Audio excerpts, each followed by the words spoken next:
is a presentation of the iRacing eSports Network.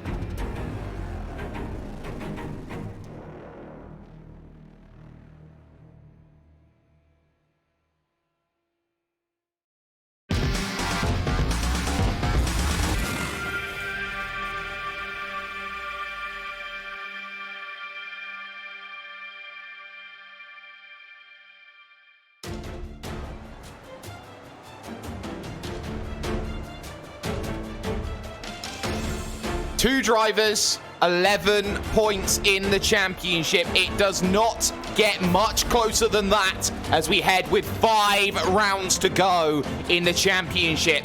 Some say it's the form book versus the legacy, but it's more than just the legacy. There is also the veteran who has history on his side as well, waiting in the wings. We are back home again in Indiana because we are at Indianapolis Motor Speedway, 4.19 kilometers, 13 turns, qualifying underway in this, the iRacing World Championship Grand Prix Series, brought to you on the iRacing eSports Network. I am #DoYouMind, Jake Sperry, the observer of sim racing, joined with Johnny Simone in the commentary booth with us. And right now, as things stand in qualifying, Martin Kroenke is top of the timing stands, 104.911, 4/10 clear. Radicals online, Michael Partington in second as Mac Backham moves himself up into second position, making it a Coanda 1-2. Johnny, this is going to be exciting. This is the turning point of the season. Whoever takes victory here today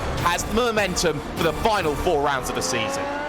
Exactly. Welcome, everybody. And Mitchell de Jong, who leads the championship standings at the moment, only by a slight little bit of points ahead of Martin Kroenke, who is our 2-time world champion, searching for that three times on the trophy right there. Kroenke teammates with de Jong, but of course, he's arguably been the quicker driver this season. He's had some bad luck. We know we're at Montreal, ended up finishing a lap behind with some technical issues, and of course, also his crash at Monza. You take those two things out of the equation, and he's by far been the quickest driver. Here we ride on board with Mitchell de Jong, who this could be his final full-time campaign in the iRacing World Championship Grand Prix Series, Jake. And you can see the feistiness in him this season. He's had the best racecraft I've ever seen from him, and the best speed we've ever seen from the American. Mitchell de Jong is one of he's the only driver to be on course to challenge for 3 world championships, but the form has been dropping in qualifying as of late. Moves himself through turn number 7, looking to put the power down as early as possible, using all the runoff on the exit before charging towards 8, 9 and 10. Josh Rogers is up into second position. The Australian changed that. Jamie Fluke, he loves Indianapolis. He's up now onto the front row, mere hundredths away from Martin Kroenke, but we stay with de Jong, who now makes his way through turn number 11, now onto the banking at turn 12, which can be difficult in these vehicles. Worth talking about the wind speed here today as well. It's slow, 3 kilometers an hour. It won't play much of a factor. Through the bank, turn 14, IndyCar turn number 1. Across the line comes de Jong, 104.979, only good enough for third there, Johnny, and that's going to hurt. But don't forget, we got Gregor Hutu on a lap right now. The 5-time champion needs some help. Yeah, you'll see Hutu now hugging the inside. You might think that slows the car down and increases the loads, but with low fuel, the drivers are unscathed by that. Here's Hutu to cross the line right now. Brilliant lap time by Gregor Hutu. He's never had a season in his career without pole position, Jake. In 2018, no pole position yet. Will today be number 1 for the season? He would be only the 4th driver to have scored a pole position so far this year. He will join Martin Kroenke, he will join Mitchell de Jong, and he will join Peter Berryman in that list. As right now, Kevin Ellis Jr. looks to set his final lap in a 98, 6th in the championship. As things stand, only half a second, 4/10 off of Gregor Hutu. Ellis Jr. for Apex Racing UK does a 105 flat, and he moves himself up past teammate Berryman and close rival in the championship. Josh Rogers now for Burst eSport. He's on his final lap. His teammate Marcus Jensen, of course, challenging for the McLaren Shadow title and looking to get himself into the McLaren Shadow Formula 1 team, or shall we say their esports team, moving forward. But Rogers now making his charge through the lefts and rights, and he only needs a 10th and a half. And I tell you what, Rogers is probably the brightest star in sim racing right now here, Johnny.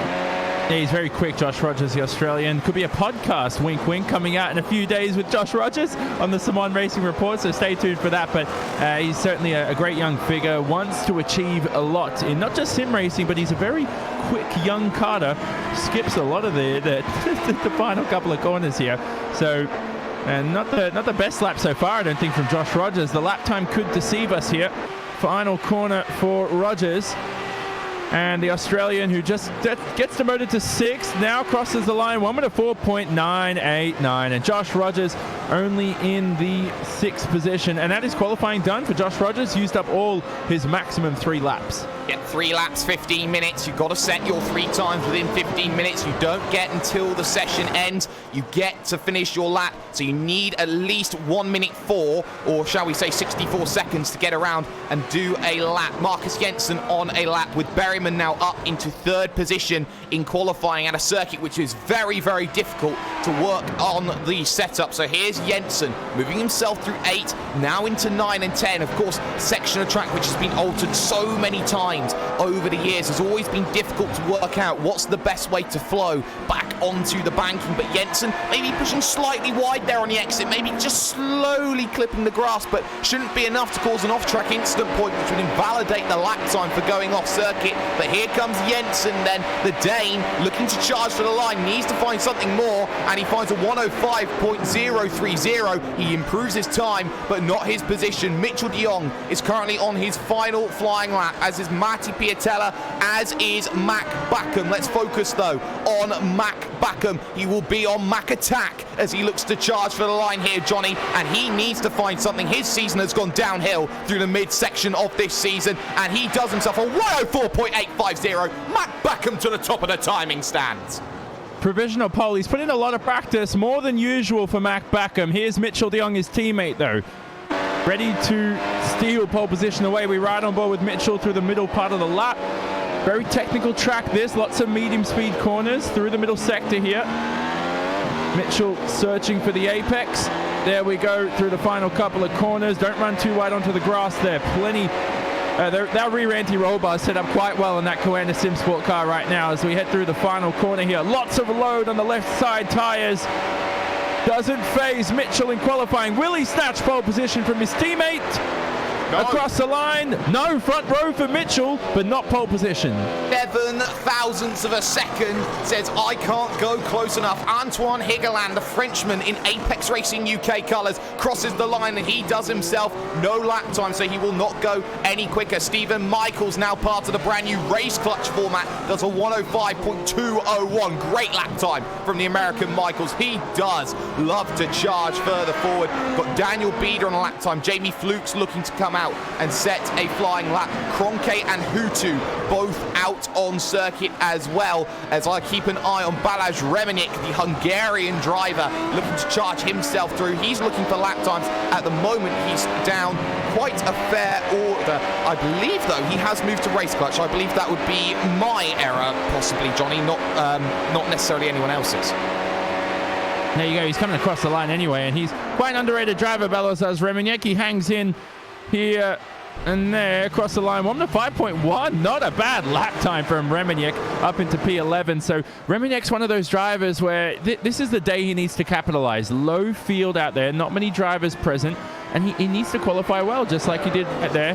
His career best qualifying, only P8, so not even close to that today. But Jamie Fluke, the Apex crew, Jake, they're quite bullish about their expectations, and right now I'm not going to say I'm disappointed with them, but I feel like they could be a lot quicker in the race, so no need to panic if you're Apex Racing UK at this point in time. Let's focus on the 49 machine of Jamie Fluke. We know that Kroenke and Hutu are both on lap times. Hutu will finish his time first ahead of Martin Kroenke, but Fluke through now 9, and he gets all heavy on the curb and through 10, and that may have just cost himself the run, and he will abandon that run, so he will finish no higher than 6th position in qualifying. Focus to the 5-time world champion Gregor Hutu, and literally just behind him on the road, the 2-time reigning champion Martin Kroenke. The pair of them both looking for a magic lap time, their final chances, and both of them currently share the 2nd row, and you can make overtakes into turn number 1 here at Indianapolis, but my goodness, would they like their luck lives to be so much easier. Hutu, the only red line driver here today, with all the others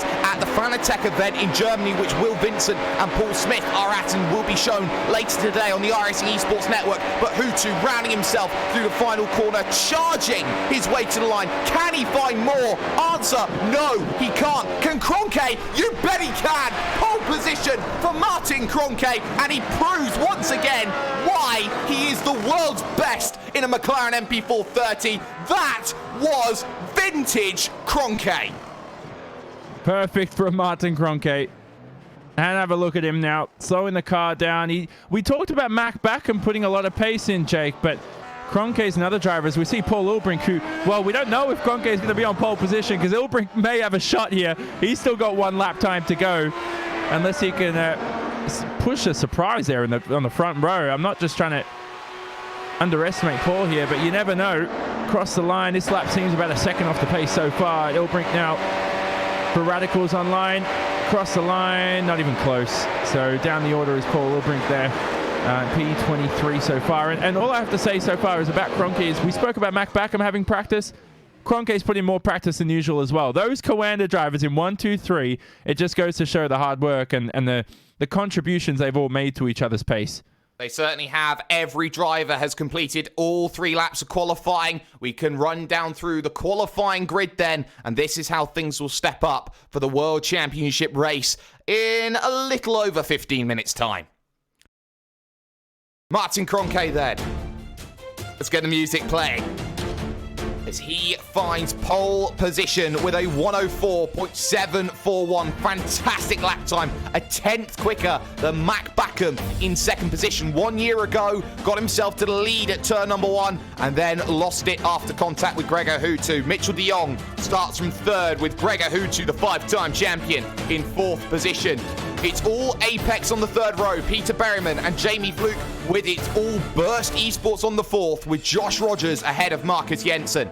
Kevin Ellis Jr. will start from 9th with Ilka Harpala for Orion rounding out the top 10. Vortex's Balazs Remenick will start from 11th. Vortex love the ovals, and they certainly love the work they're doing here. Stephen Michaels in 12th with Mogar Filio, and Antoine Higgeland down the order in 14th. Marty Piatella in 15th. He loves making positions up through the field with Ricardo Orozco 16th. Michael Partington is in 17th place. And you got Davide Korps, Tommy Erstgaard, Kazuki Umeshima, Dion Verges, Daniel Bieder, and finally Paul Ilbrink, a full 1.1 seconds off in qualifying for Radicals Online. But we're going to step aside very briefly here on the iRacing Esports Network, brought to you this one by Racebot TV, because we'll have the fallout from qualifying and we'll start gearing up to the race after this.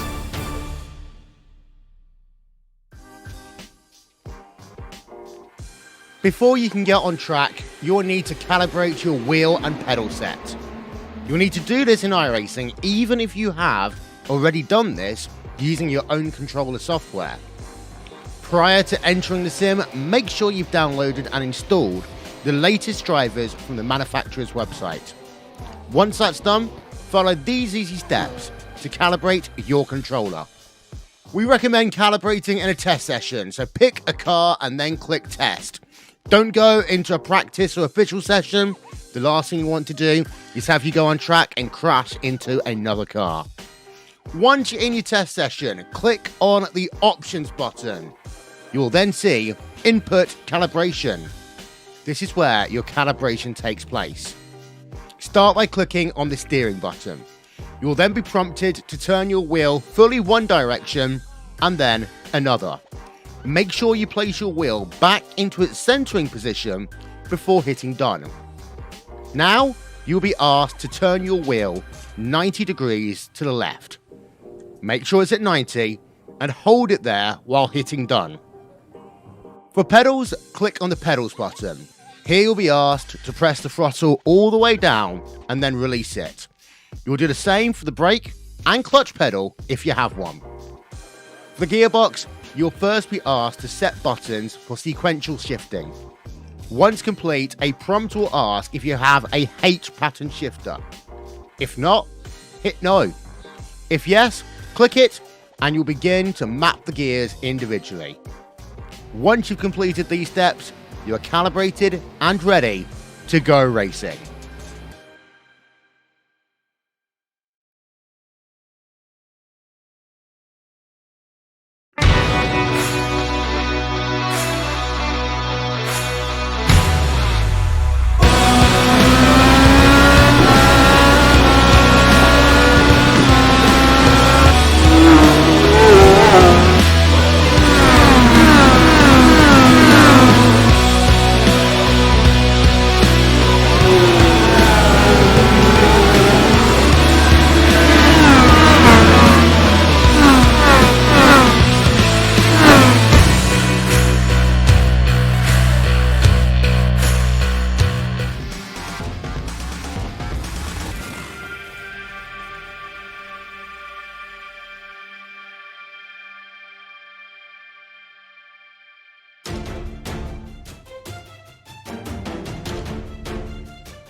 He who sets his time last, sets his time fastest. And for Martin Kroenke, he saw the gauntlet thrown down before him. He looked at all his rivals and thought, yeah, I can do that. And not only did he do that, he did so a tenth of a second clear of anybody else in this field.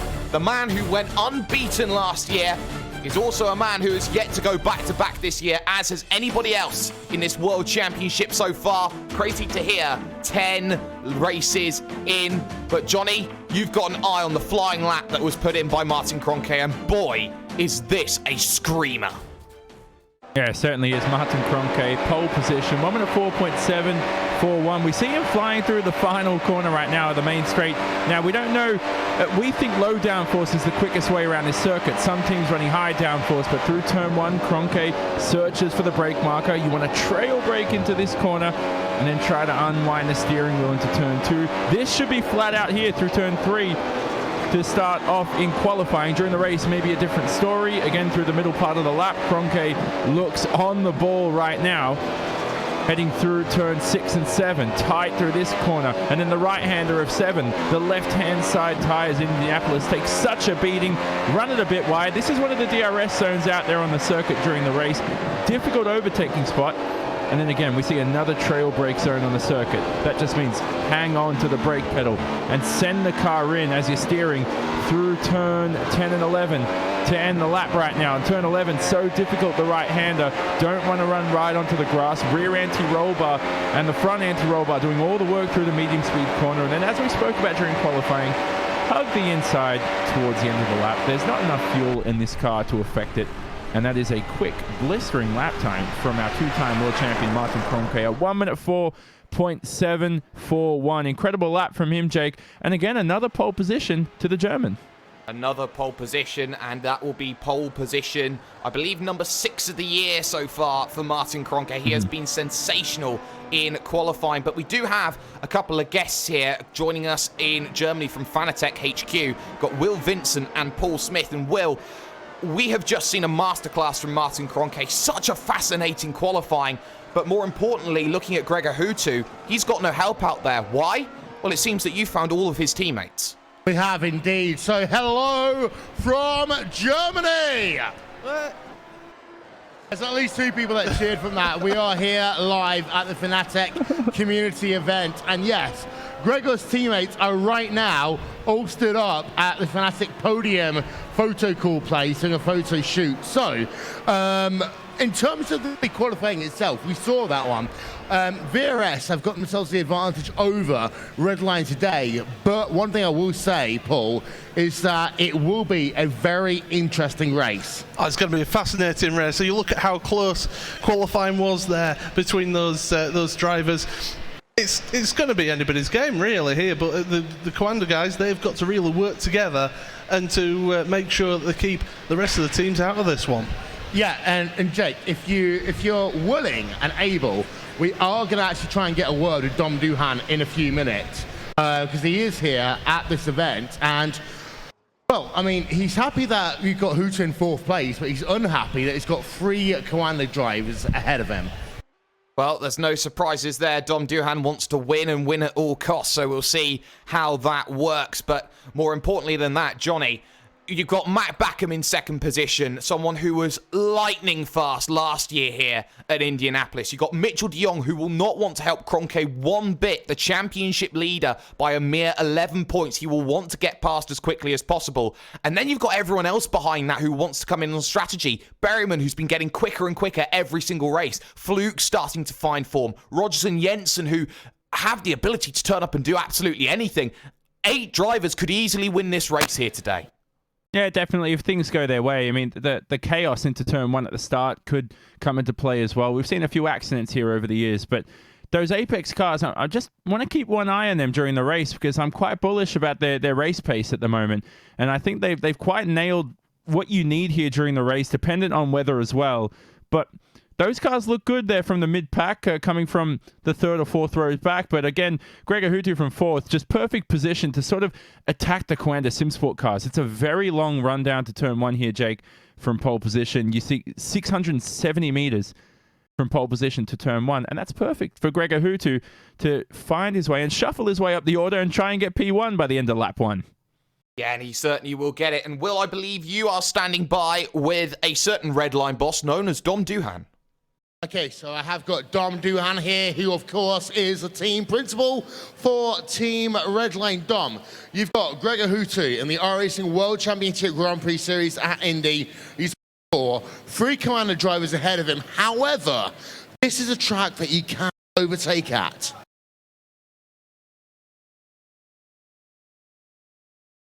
Gregor is in race.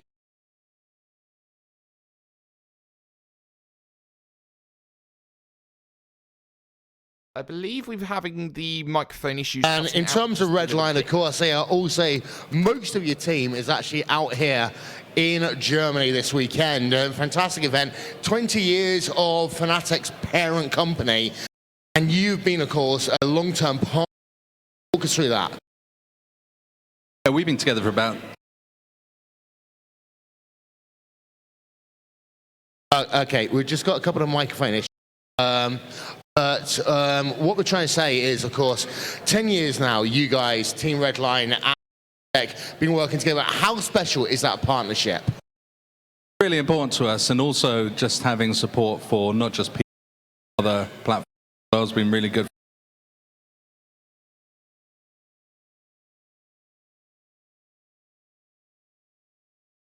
We do apologise for those watching on the iRacing eSports network for the issues they had there. Basically, what Dom Duhan said, really special to have 10 years worth of Fanatec and Team Redline working together. Hopefully, we'll get another couple of opportunities to talk to some drivers after this broadcast. Back to you, Jake and Jonathan.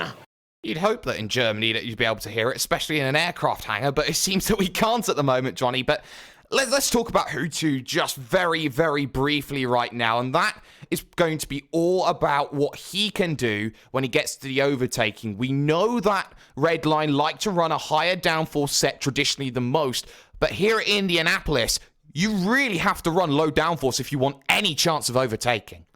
Now, I think we've seen over the years, high downforce has always been the worst option around here, in my opinion anyway. So certainly something I hope that teams have learnt their lessons from. Tyre wear going to be critical today. We're expecting a 1 or 2 stop race, and it's dependent on driving style as well as setup. You know, can drivers make the tyres last for 1 stop? And if they can, it's going to be extremely difficult to keep the car on the tarmac during that 1-stop strategy. So 2 stops is the safe option, but towards the end of the stint is where we'll see things go wrong for drivers. They're going to struggle to sort of just handle the car. They're going to struggle to make overtakes. There's going to be a whole lot more going on, and that's just something that we need to keep our eyes on come the race. But more importantly, Hutu from the second row to look out for. I also want to point out down the order as well, Ilkka Happala starting here from the 10th position, I think. My timing screen's played up. But of course, as well, Stephen Michaels with his new team, and Belisas Rimanic, we think with Race Clutch, who knows, probably still with Vortex, starting alongside each other too. So those guys as well have a lot of experience in this series, especially Happala and Michaels. Yeah, they certainly do have that experience, and we expect to see some fantastic racing from them all. And of course, Apex looking to make that charge as well, and they are doing a fantastic job in their time so far, and they should be looking to move up the field as well. But we're going to step aside very briefly here on the iRacing eSports Network, because when we come back, we are live and uninterrupted for the race here at Indianapolis Motor Speedway. We are back home again in Indiana, and it seems that we are going to see a turning point in the championship. Do not go away. We'll be back with more after this.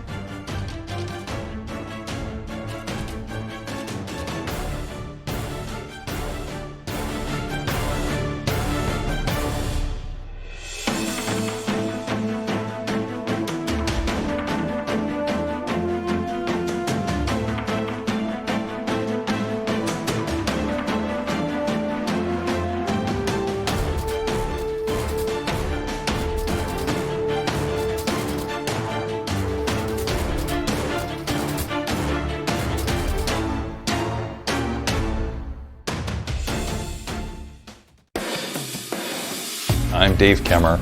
I'm the CEO and CTO at iRacing. And we started this back in 2004, so we're actually older than 10 years old, but we first opened up the site to the public in 2008. It actually got started about 30 years ago when we did our first game at Papyrus, which was Indy 500. And that actually was just about 30 years ago, a little less. I was working on it 30 years ago. And that just, led to IndyCar racing, NASCAR racing. We eventually did Grand Prix Legends, and then we took that Grand Prix Legends engine and put it on NASCAR 4, NASCAR 2002, 2003. And at that point, EA got an exclusive license with NASCAR, and the company that owned us at that point, which was Vivendi Universal, decided to shut the studio down because they couldn't figure out another way to make money with the tech that we had. And it was just about that time that I got connected with John Henry because he had just bought the Red Sox and come to town, and it turns out that he was a big fan of the NASCAR 2003 season. And so he came to the office just to visit one day, and we got connected. And we were talking about the fact that this was going to be shut down and what could we do with it. Certainly it didn't seem like Vivendi had an interest in using the code base, so he kind of helped us buy that code base back from them and set up iRacing, which we did in 2004. He got involved because he thought that the simulator was very cool. He just had a great time with it. In fact, he built up a league of his friends at home that, and they apparently raced so much that several of them started to suffer burnout. But no, he definitely is a dedicated sim racer.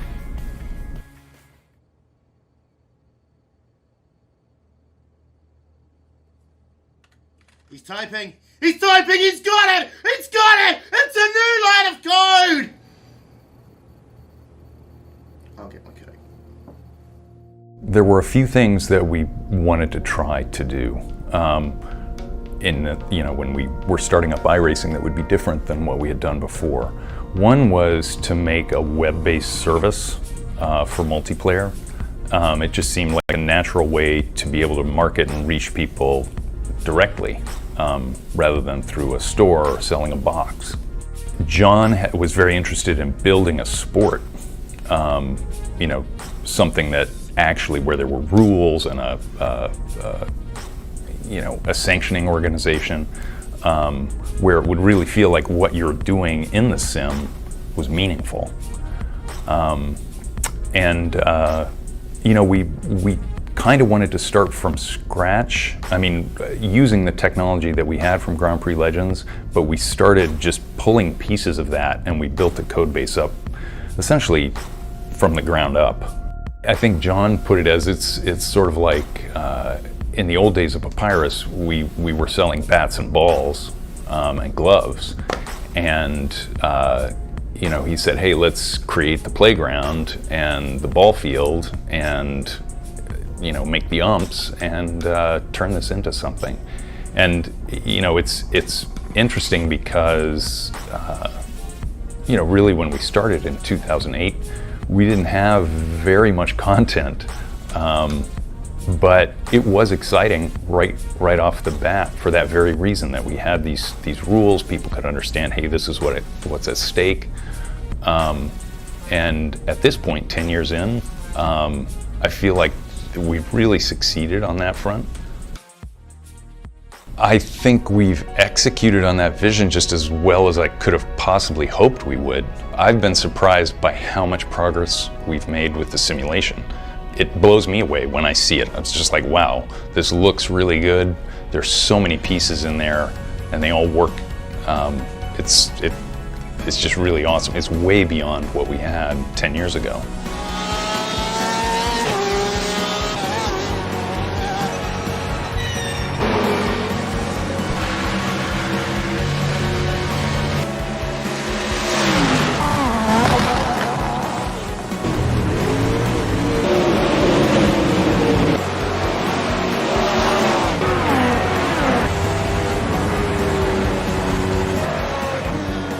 course, we have a lot of stuff that's in development, big things. You know, we've talked about the day-night transitions, the new damage model, better sound engine. There's just a lot going on and these are bigger projects which take a while to do, but when people see them and see the results, I think they'll really be pleased with it.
On the convergence of 16th Street and Georgetown, we are in Indiana because we are back home again at Indianapolis Motor Speedway, and where you can dream about the moonlights on the Wabash as much as you like.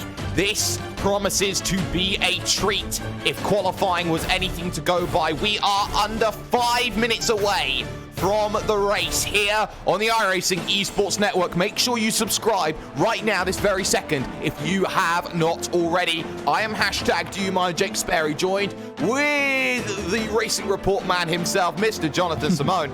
Well, Jonathan, we are in a really interesting situation in the championship. It's close. 3 drivers can all fight for it. And right now, it's anybody's call. It definitely is. The 3 drivers who certainly have three of the 4 drivers have the best chance for the title there. Mac Backham, Kroenke, de Jong starting the top 3. Who missed that critical round at Zandvoort due to technical issues, and that was the first week this season where you can't elect to use it as your drop round. So that's going to hit Hutu come championship time. He should be much higher in the standings, but hey, we got a long season yet to go. We've seen uncanny mistakes this season. We've seen Martin Kroenke, Bennett at Monza. We've seen technical issues for the 2-time champion. Hutu's made a trip back to victory lane. 2018, I've actually loved this season. Probably one of my favorite in quite some time. It certainly has been an enjoyable season, and one which we have not seen a back-to-back winner. Of course, Martin Kroenke picked up his 3rd win of the season last time out when we were at Zandvoort. He's looking at pole position right now thinking, you know what? It's that late stage of the season back for his inaugural championship where he started to turn up the wick against Gregor Hutu and ultimately ran out with some fantastic victories. Is this the same Martin Kroenke of his first World Championship reign, where he's now starting to just put the building blocks in place, start gearing up for the last 4 rounds of the championship and giving it absolutely everything? I think so, because this summer break we've had now, it's been a lot of weeks since the Zandvoort race, and we come back with a bit of a resurgence, and not just physically but mentally, and I think that's what this Coanda SimSport crew needed. We need more of the guys testing. We need more of them putting in more effort. Good to see Marty Piatella out there as well, who's going to start from 15th. Definitely not a good qualifying performance for his standards. But when you have, in general, in a sim racing team, the more numbers you have testing and contributing valuable input to understanding a car, now Coanda start to understand, oh, okay, this is what's going to work this time, not maybe the high downforce, low downforce might work, and all these kinds of questions you figure out here and there. So the fact that Mac's been testing a lot, and I've heard that Martin and Mitchell putting in the same work as usual, plenty of time for these guys to dominate and hopefully finish 1, 2, 3 for the team. Let's see. Well, hopefully we will see that. Of course, we've seen how Mitchell de Jong has been putting the effort to try and get 3 championships under his belt this year. Johnny, 2 things very quickly before we go to the grid. Do you think he's doing too much, and who's your pick? Who's doing too much? Kroenke? De Jong. Oh, de Jong, sorry. No, de Jong's fine. He's having a great season, probably the best he's ever had, actually, Mitchell de Jong, and he leads the championship charge. My pick for the race, I don't know. This is a tough one. Can that be an answer, actually, Jake? It's a cop-out answer, but it is an answer. Yeah, I have no idea who's going to win this race. That's how tight it is right up there at the moment. Kroenke looks good, though. If I had to pick someone, I might pick him. Well, there we go. There's the pick from Johnny Simone. I am going to abstain on a pick, but this is going to be a tough race, a tough pit road as well, especially moving from concrete to asphalt when you get off of pit road, and of course from that asphalt to the concrete. But we're getting ready to grid up, and here is how the grid will look.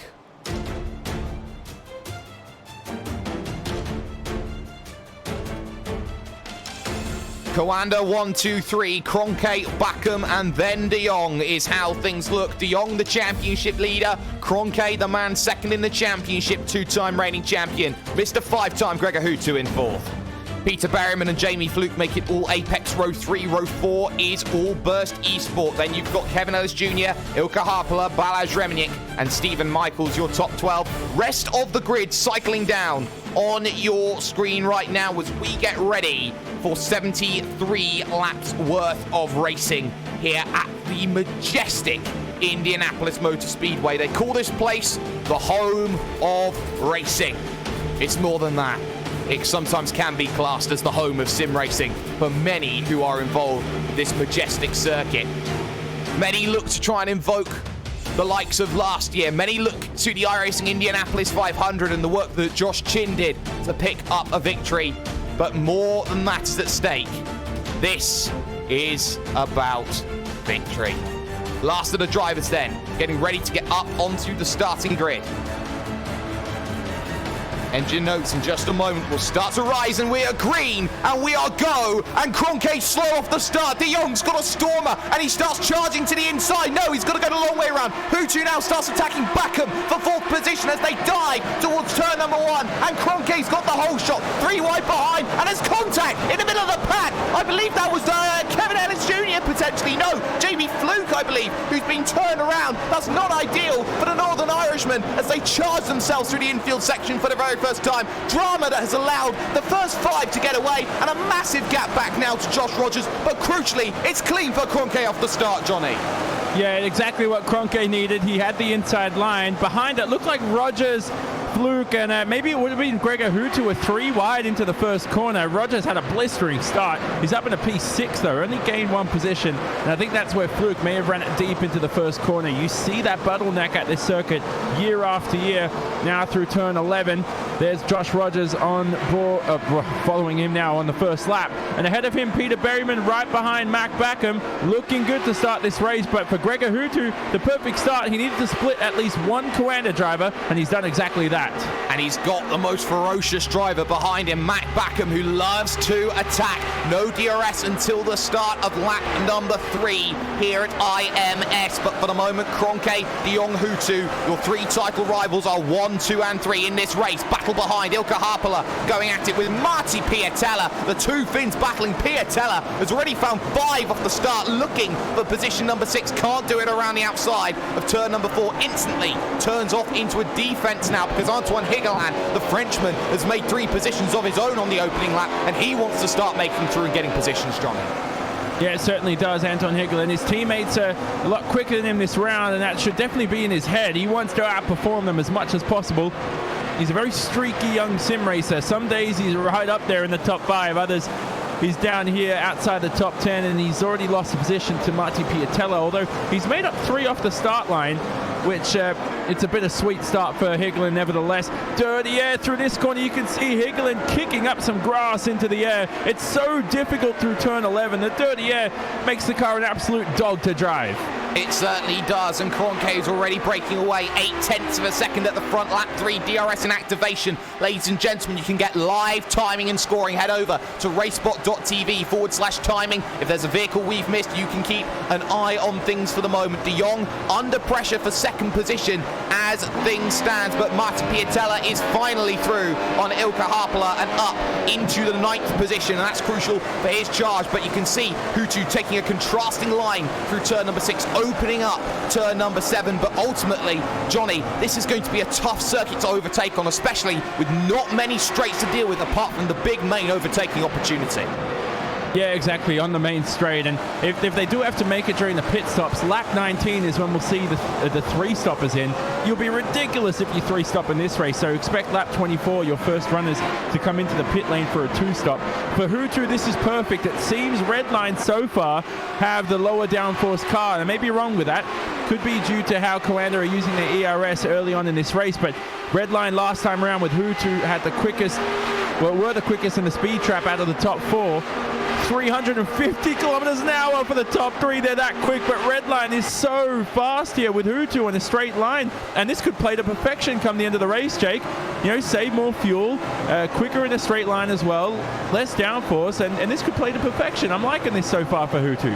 And even worse, De Jong has just lost the DRS, so he will be now starting to fall backwards. We've still got that scrap going on around 9th position. Great scrap at the back of the pack as well. Behind Umashima, you've got Ilbrink, Orozco, and Erskard all together. Of course, Erskard, a former positive sim racing driver. Orozco driving for that University Isabel, the first positive sim racing machine. And there you can see Ilbrink running wide through 7, but maybe unable to capitalize on this one now as Erskard starts feigning a look to the inside. The Norwegian unable to make that move into turn number 8, and he will be sat there all the way towards turn number 1 from there on in. Erskard will get better as the race progresses. He's hardly practiced. He's been on summer break as we ride on board with Kazuki Umashima. Look behind him. Search for his Paul Ilbrink, his teammate, who right now just lost the position to him last lap around. But for Erskard, as we said, he's been sick as well. He's been on holidays. He should get better as the race progresses. Overtake to come here for the Coanda Simsport car. Orozco also trying to make a move on Paul Ilbrink. He could be demoted another couple of positions. And breaking down the inside is Orozco. Still alongside each other as Ilbrink carries the momentum through the first couple of corners. Erskard trying to search for a position here into turn 3. Not full throttle early on in the race. They're fat, full of fuel, these McLarens. And Erskard around the outside here. Perfect move for Tommy Erskard. Can he hang it into the middle sector?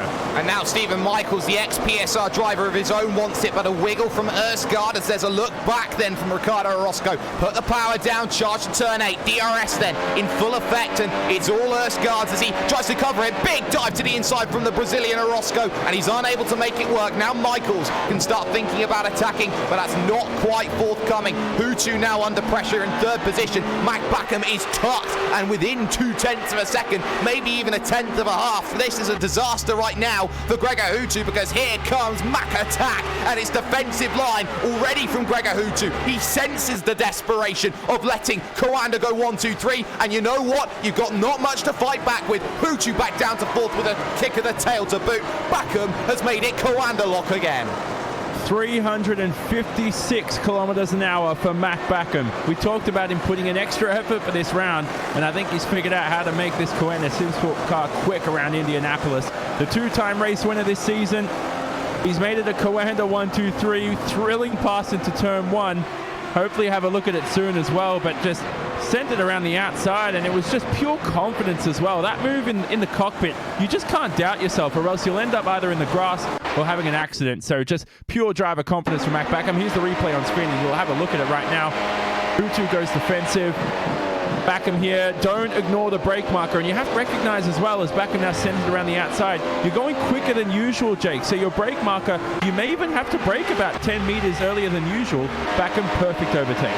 Yeah, perfect overtake from Matt Backman. He can now consolidate to look to charge down Kroenke and De Jong. The gap 1.2 seconds then at the front of the field. And after 7 laps, we can start thinking as well a bit about strategy, but Ilbrink under pressure. Here's Erskard having to go the long way around by the time he gets to turn number 1, but so much overspeed when you hit yourself onto the oval, and that was pretty easy from Erskard, who gets past Ilbrink, who was last in qualifying and doing very well. 1 retirement so far in this event, and that is the Frenchman David de Courx from Orion Race Team. A shame to see that happen, as Jamie Fluke as well, right at the back of the train, has started to make his progress back through. He's got past Daniel Bieder, the Israeli driver there, Johnny. And he has damage too, so he's going to have a long pit stop. I mean, this day is almost basically done for Jamie Fluke. So he has quite some good character, Jamie Fluke. And that's what you want out of drivers. Your race ends on lap 1. Don't just rage quit and quit the race like we see from a lot of other drivers this season. It's just a huge cop-out. This is the driver you want to have on your team. Jamie Fluke, who continues racing away and tries to salvage a great result and some good points for his team. Yeah, and he's certainly doing a good job. Battle on for 6th position right now. Josh Rogers, the Australian youngster, against Kevin Ellis Jr., the Scotsman, looking to try and close it down and get apex both 5 and 6 once again here, as Rogers pretty much getting a lot of help here from Peter Berryman, who is only 9/10 of a second down the road, but it's still enough in that DRS range. You can really cover it off with ERS deployment. Still something that a couple of teams up and down the grid here, Johnny, have really managed to struggle with over the course of the last 2 years, in especially the MP4-30 life cycle. Yeah, it's such a tough car to master here. The ERS has been difficult. We saw what happens at Watkins Glen with Coanda, Jake, which was, I don't think, and personally a lot of teams are saying they noticed Coanda just couldn't figure out the ERS, and they got it wrong for Watkins Glen. After that round, they seem to be very quick, and now they're 1, 2, 3. So you make errors every now and then. You want to figure out the McLaren and learn as much as you can over time. The difficult thing is those drivers coming in as rookies and may have 1 or 2 years less of experience in the McLaren. It just makes such a dramatic difference in terms of pace and in terms of knowledge, experience, strategy. So the more updates that come and the more time you put in, the easier it is to reel these top drivers in. Yeah, it certainly is, as Gregor Hutu starts thinking about making a move down to the inside at turn 1. He's not close enough to make that happen, but he's starting to force Matt Backen to think about how he is going to be making those moves. Let's get a replay, though, of what's happened on the opening lap of this event. And a big thing is Jamie Fluke and how he's been involved in this one, because he had absolutely nothing he could do. Kroenke was a little slow off the start. That allowed Mitchell de Jong to go on the offensive. But you're going to see, Johnny, how they're 3 wide in, and it's 2 wide behind, and really it's just Jamie Fluke getting unlucky, just clipping on the inside, nowhere to go. And you'll see in the background there, that's David de Courx, I believe, spinning around from the middle of the pack. Yeah, so Fluke as well. I mean, I think that was all Jamie Fluke's fault, because I mean, he just sent it deep, made a mistake. You know, I don't want to say it's his fault like he did it on purpose. He just, there he is on the inside of the racetrack. Here we run on board with him. And yeah, Jamie just went in too deep. I think there was room there on the inside, but it's so difficult because, as you see, Jake, you have to slow down more than you expect. And this is something you can actually practice during testing, is try a tight line through the corner and see how fast you can go and carry such a tight line through there. But it's so hard to judge in the moment. Look at the mid-pack. I think that was Stephen Michaels having a terrible start. Awful from him, and almost caused chaos behind. Well, we saw there were 4 wide almost, and there was one almost into the wall there, actually, on the run down in. And I wonder, let's just get a look on board here with Stephen Michael and see exactly how that start went. Oh, he just bogs down horribly. So does the Vortex car in front as well of Reminick. Both of them struggling, and that was enough for them to really lose time in the long run of things. And it was an Orion car, I do believe it was almost into the wall. Yeah, it's the one on the outside. Lucky there was no contact, but let's go back live then and see pictures as things stand, because it's no change for your front 4 at the moment. But sure, isn't it, packing up behind position number 5. Berryman is only about 1.3 seconds behind the Gregor Hutu train. He's desperately trying to stay with this one, but look at who he's bringing with him right now, Johnny.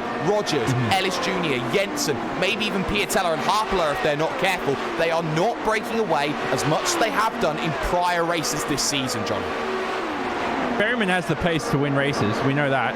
The thing with Rogers is he just struggles as the stint progresses, and that's what we noticed this race is, you're going to see now, what are we on, lap 11 of 73 as the leaders head through the first sector. And the more the stint progresses, drivers are going to be less on rails. and the car's going to be more difficult to drive. You're not going to see Josh Rogers quite easy now on the steering, unwinding it nice and easy through the first sector.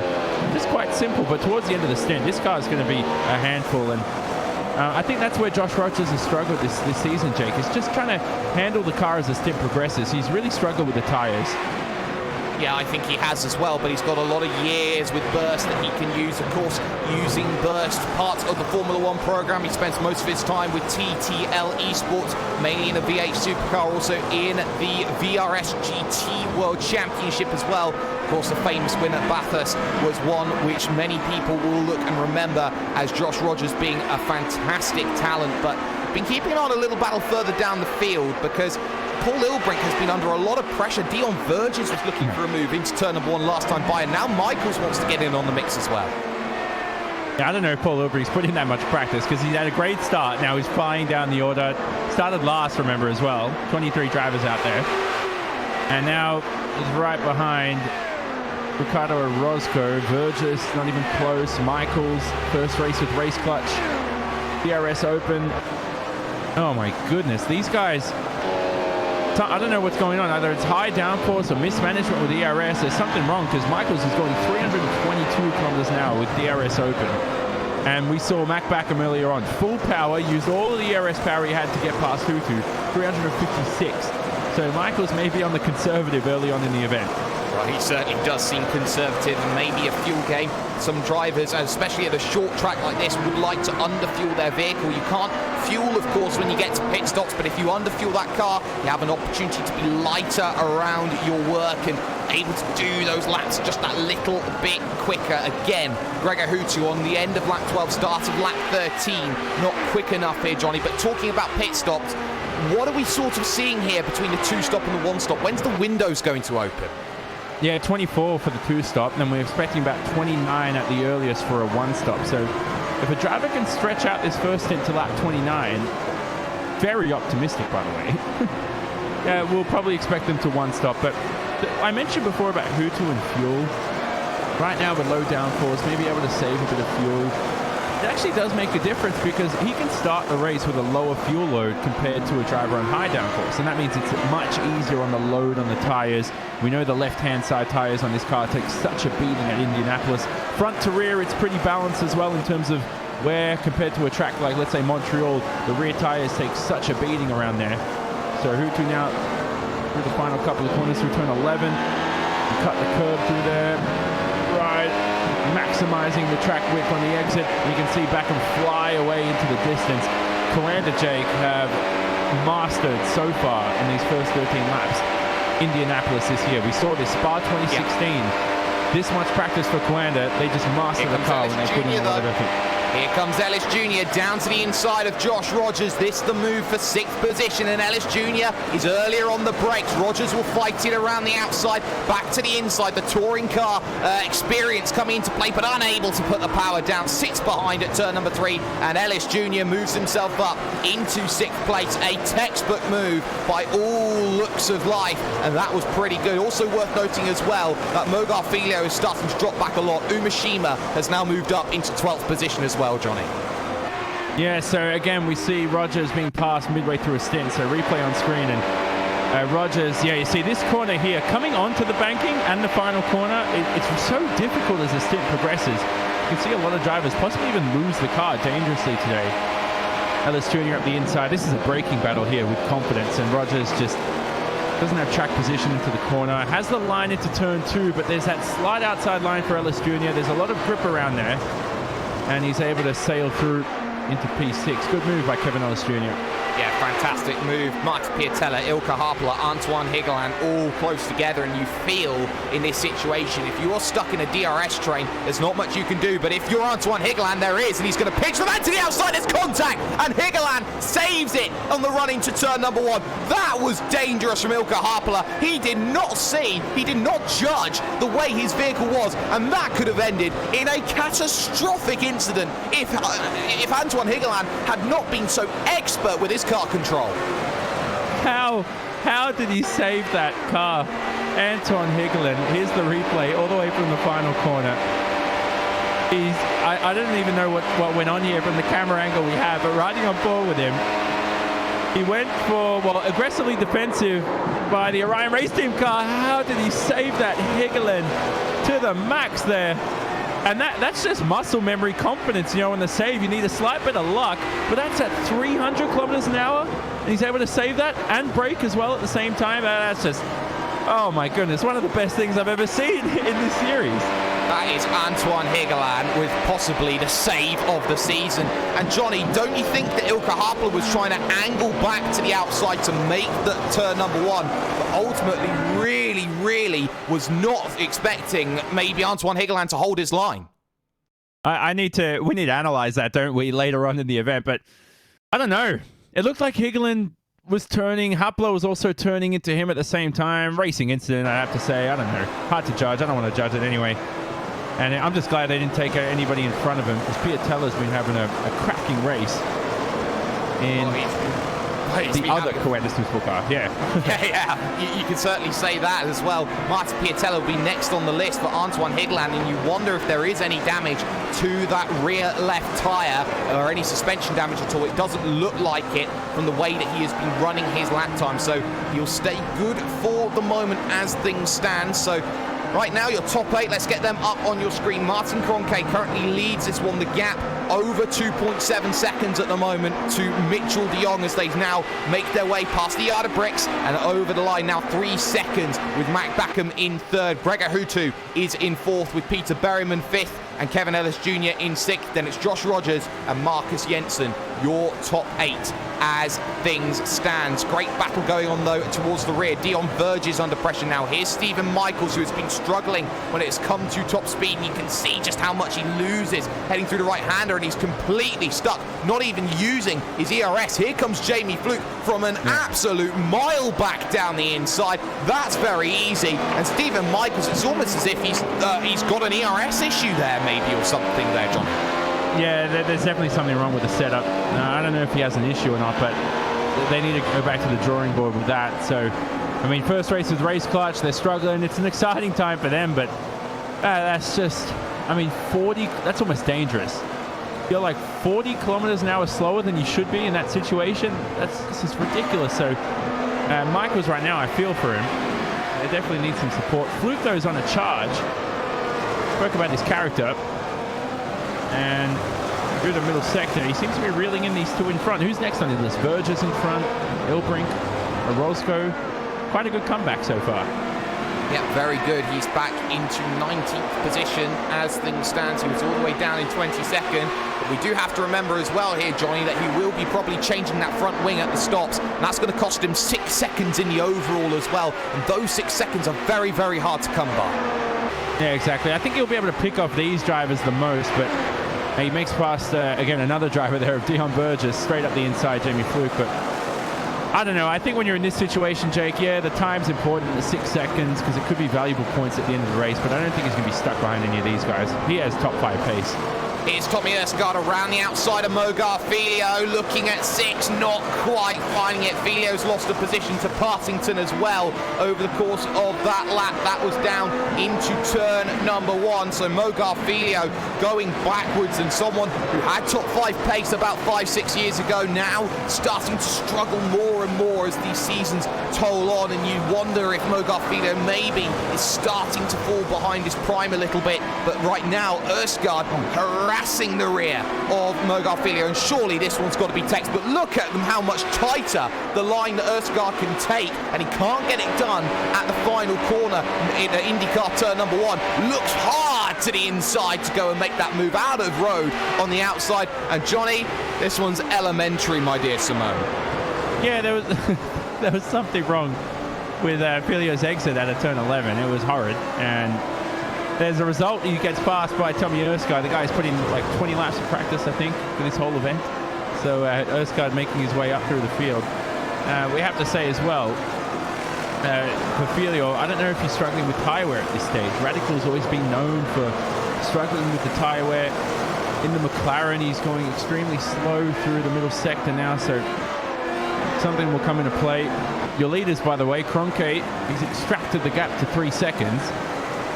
And de Jong's in second, still consistently ahead of Mac Backham. By the way, Mitchell de Jong, Kevin Ellis Jr., the only 2 drivers out there this season to complete all laps. Well, that's very telling, but don't put the curse on them just yet here, Johnny, as now Mac Backham is all over Mitchell de Jong. And remember, Mac Backham maybe on the outside fringes of a title battle. No team orders, of course, at Coanda. If you want to fight, fight. But there was a little bit of a missed apex there from Mitchell de Jong, starting to feel the effect of Mac Backham, the Dutchman, breathing down his neck here as they head into 6. And next up, turn number 7. And Gregor Hutu will just be hoping that Mac finds the Mac of last year and he starts running into his teammate and gets himself 2 free passes up into 2nd position. For Mitchell de Jong, he's just hoping, please don't battle me, Mac. I need as many points as I can get. Something's up with Mitchell. I think the tyres are starting to give up on him. And it's definitely not the rears at least, because his traction seems fine. See, through turn 11, he seems good. But rest of the car here, this is the difficult part drivers have been talking about. The jump onto the banking, there's a slight bit of elevation change there. And then here's the corner that really rips the Pirelli rubber apart. Hutu's fallen. By the way, where's Hutu? He's a country mile behind. Backham all the way up to 340 kilometers an hour. DRS wide open for sure here.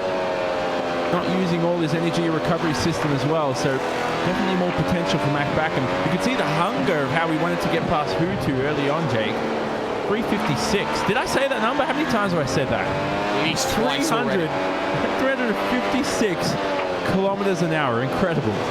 Yes, as we've got track Matt Conke versus Hutu. Here's Dion Vergis, though, who's stalling a bit at 351 on the brakes. Move happens just in front as Ricardo Orozco gets dispatched by Jamie Fluke, but Ilbrink holding on to the position. Great top speed package there from the Radicals vehicle, and that was pretty nice in the overall as well. Jamie Fluke with another good move down into turn number 1, Johnny.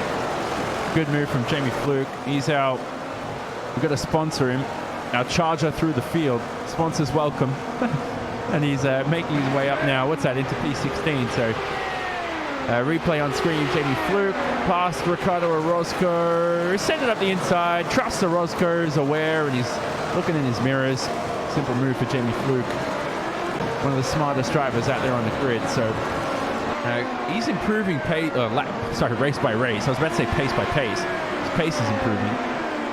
And that pit window, Daniel Beat, I was going to say that pit window is opening in a couple of laps, Jake, so look out for that. De Jong may need to come in first. Well, talking about that, Daniel Bieder has just come out of pit road, so he has made his stop early. He was in 21st position, so probably going for a very aggressive 2-stop, we feel at this stage here, Johnny. Either that or he absolutely hates the tyres that he's on. Yeah, 2-stop for sure. Probably trying to undercut as well. Depends where he is in terms of race position. So the positive sim racing driver in the, very useless DRS zone. I mean, I've hardly seen an overtake here during the years. Rogers struggling up ahead. Rogers, of course, he's lapped Daniel Bieder. Daniel Bieder lap behind along with Balazars Reminick in this race. The traffic now starting to come into play. But now that pit window, we said it's opening. Will De Jong, Backham, Hutu enter a lap early? No, they continue. So De Jong, sometimes you may need a lap or two to cool the tires down. What the struggle with the McLaren, Jake, is just trying to stop the heat building into the tires, because that's what affects these drivers the most. You need to keep that temperature cool for the whole race. Marty Piatella dives down onto pit road in the 96 VRS Coanda SimSport machine. He alleviates himself from 9th position out on the road, and he will go for the aggressive undercut then on the 2-stop strategy. We'll keep an eye on this because Ilkka Harpala is all over the rear of Antoine Higlan, and if they start battling here, Johnny, this is perfect for Piatella. He wants to get past Jensen, probably Josh Rogers as well over the course of this first stop. And don't forget, Piatella as well will be quicker lap after lap at the moment. 1 minute 9.5 early on in the event. With more fuel, was doing 1 minute 7.7. So Piatella here could be 3 seconds a lap faster at best, and will easily find himself past those drivers. And the fact that they're squabbling could be damage done. It could be damage done as Mitchell de Jong dives down for pit road. Mac Backham follows in the footsteps. Hutu and Kroenke, the 7 championships between them, stay out. De Jong was all over the place coming down to pit road. He was as wide as you like, almost hitting the inside retaining wall as he looks to find his box. And now look at how much time he has lost in comparison there to Mac Backham. They will search for their lanes. They will switch from the asphalt to the concrete. concrete, which is always a very difficult braking property that we see, very synonymous with these American tracks as they now look to get themselves onto the lane. Expect 4-second stops for the pair of them, and De Jong will hit his box first. Mac Backham up and down and off and away goes De Jong, followed swiftly by Mac Backham, and they will feed out behind Ricardo Roscoe, behind Ilbrink, behind Michaels. Disaster stop then for the Coanda boys. They've got heavy, copious amounts of traffic as Rogers also came in with Jensen. And if you think about it, perfect two-stop strategy on lap 24, but they have to account for traffic now. Did they pit too early? They're going to be about 2-3 seconds a lap faster. Piatella right now is blisteringly quick out there. 1 minute 7.7 for him. Kroenke in the lead, 1 minute 8.8 last lap round, and he doesn't pit. So that's how quick they are. Hutu enters the pit lane though. Important pit stop for him. And yes, he will not pass Backham or De Jong, depending on traffic. But of course, Hutu will be quicker for the entirety of this second stint. That's very true. Keep an eye also on Ilka Harpala. Oh, sorry, not Ilka Harpala, but Max Piatella. Sorry, he managed to jump Marcus Jensen in the stop, so that was crucial on his outlap. We'll keep an eye then on Gregor Hutu. Let's get up on screen where Mitchell de Jong is in comparison. That's heading across the banking, and he's got to go around the outside, and they're blocking here as they look to go through. De Jong using the DRS to his advantage. Out and away comes Gregor Hutu, and he needs to get up to speed as quickly as he can. The cone's very late, and he'll lose both positions. One to Matt Backham as well. No advantage there for Gregor Hutu, staying out an extra lap. The traffic has helped for Mitchell de Jong, but Backham now has to try and get through before Hutu chases him down like nobody else's business. It's not the best outcome for the Finn here, for the 5-time world champion, but it is an ideal outcome. You now have 1 lap fresher rubber, and look at these drivers up in front. Mac, this is nerve-wracking. Onto the grass, trying to get around the driver there of Ilka, oh, not sorry, of Ilka Harpala, of one of the Orion racing team cars up ahead. So Dion Burgess, excuse me. So Burgess now lets Hutu through. Hutu also gets a little bit of a dose of DRS, and Mac Backham cannot make his way past Paul Ilbrink, the Radicals online driver. Ilbrink, a roadblock through the final sector. Will Hutu be able to make his way past? He's just a little bit too far behind. Well, for the moment at least, but look how slow Paul Ilbrink is, and I think he'll dive onto the lane and let him go. So Hutu's got the better of that, but runs incredibly wide up the banking there, and that's going to cost him maybe a half a tenth compared to Backham. But Backham is safe for the moment, and that's very crucial. Martin Kroenke has come in and come out of his stall, and he has got himself the race lead once again. So your front runners all on a 2-stop. The one driver who has stayed out through all of this is Peter Berryman in the 69 Apex Racing UK car. Is he going for the one-stop strategy here, John? Possibly, if you can stretch it to lap 29. And if it'd be anyone, it would be Apex. I think Apex are definitely the most confident with the low downforce that they have this race. Comes through the final corner. You can see the rubber there on the inside. We saw Hutu early on. It was off camera that Jake and I were reacting to. Up high on the banking, Jake, and that is no good for Pirelli tires, which are so sensitive in this McLaren. We spoke about minimizing the heat buildup. It's ridiculous as Higglin we see enter the pit lane. It's a lone Anton Higglin. No one on racetrack at the moment, it seems. Yeah, no one on racetrack at all, and well, we'll see where he comes out in comparison. We're in the middle of the first pit stop window here on the iRacing eSports network. Everything just getting a little bit jumbled up at the moment, with your race leader currently scored as Peter Berryman, who we think is going on to the one-stop. Out and away then comes Antoine Higgeland off of pit road, and it is worth noting that green cone to get back up to racing speed is so late on this pit road. Technically isn't even on pit road to get back up onto speed, and I have to feel that it has been hurting people, and it really does also make things very difficult at turn number 1 when you've got drivers who really don't have any momentum to deal with such a massive difference in top speed coming out of pit road to going into turn number 1 from about 350, John. Yeah, just remember this track was designed to go the other way, so the pit lane is not supposed to be like that. They just decided, hey, let's build this road course and slap the pit exit there. We'll see if it works. Seems to do. I think they need to like sort of edit turn 1 here and sort of have the pit exit cut through, so you join on the exit of turn 1 around the outside, if that makes sense. Yeah, that certainly does make sense. The 4 drivers then who have yet to pit at the moment are Peter Berryman, Kevin Ellis Jr., Ilka Harpala, and also Jamie Fluke as well. Fluke under pressure though. Here's Mitchell de Jong just behind, looking to try and get through. Difference in lap times that last time by was a full 1.2 seconds. Now just look at Mitchell de Jong here. He's going to struggle through this section. I think he's trying to open up to the inside. 2 wiggles there from Jamie Fluke, trying to stay out of the way there of Mitchell de Jong, and just like that, de Jong makes light work of Jamie Fluke, and that's exactly what he wanted to do here, because he's already, get this, 4.5 seconds back of Martin Kroenke. Yeah, and Kroenke also pitted later, so a double whammy there for his teammates. Kroenke could leave this round as championship leader. Back again. I didn't remember if... Has Martin led the championship at all this season? It's something to look into. Round 1, and that was it.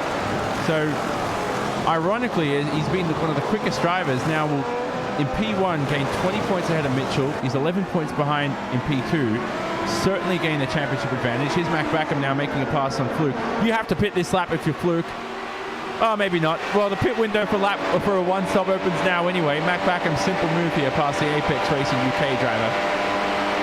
Well, down to the inside, he'll go and look and make it. No ERS for either of them as they both stall out, and Matt Backham comfortable on the brakes, but maybe goes a little bit too deep here. That's going to compromise the run then through turn number 2, and it's going to allow Gregor Hutu maybe a chance to dive one down to the inside at 4, and on cue the same move as Mitchell de Jong, only a lot more smoother there. Gregor Hutu very swiftly past Jamie Fluke, but already still half a second behind Matt Backham, and this has been the red line crux for the last 3 years. Unable to get past Coanda cars.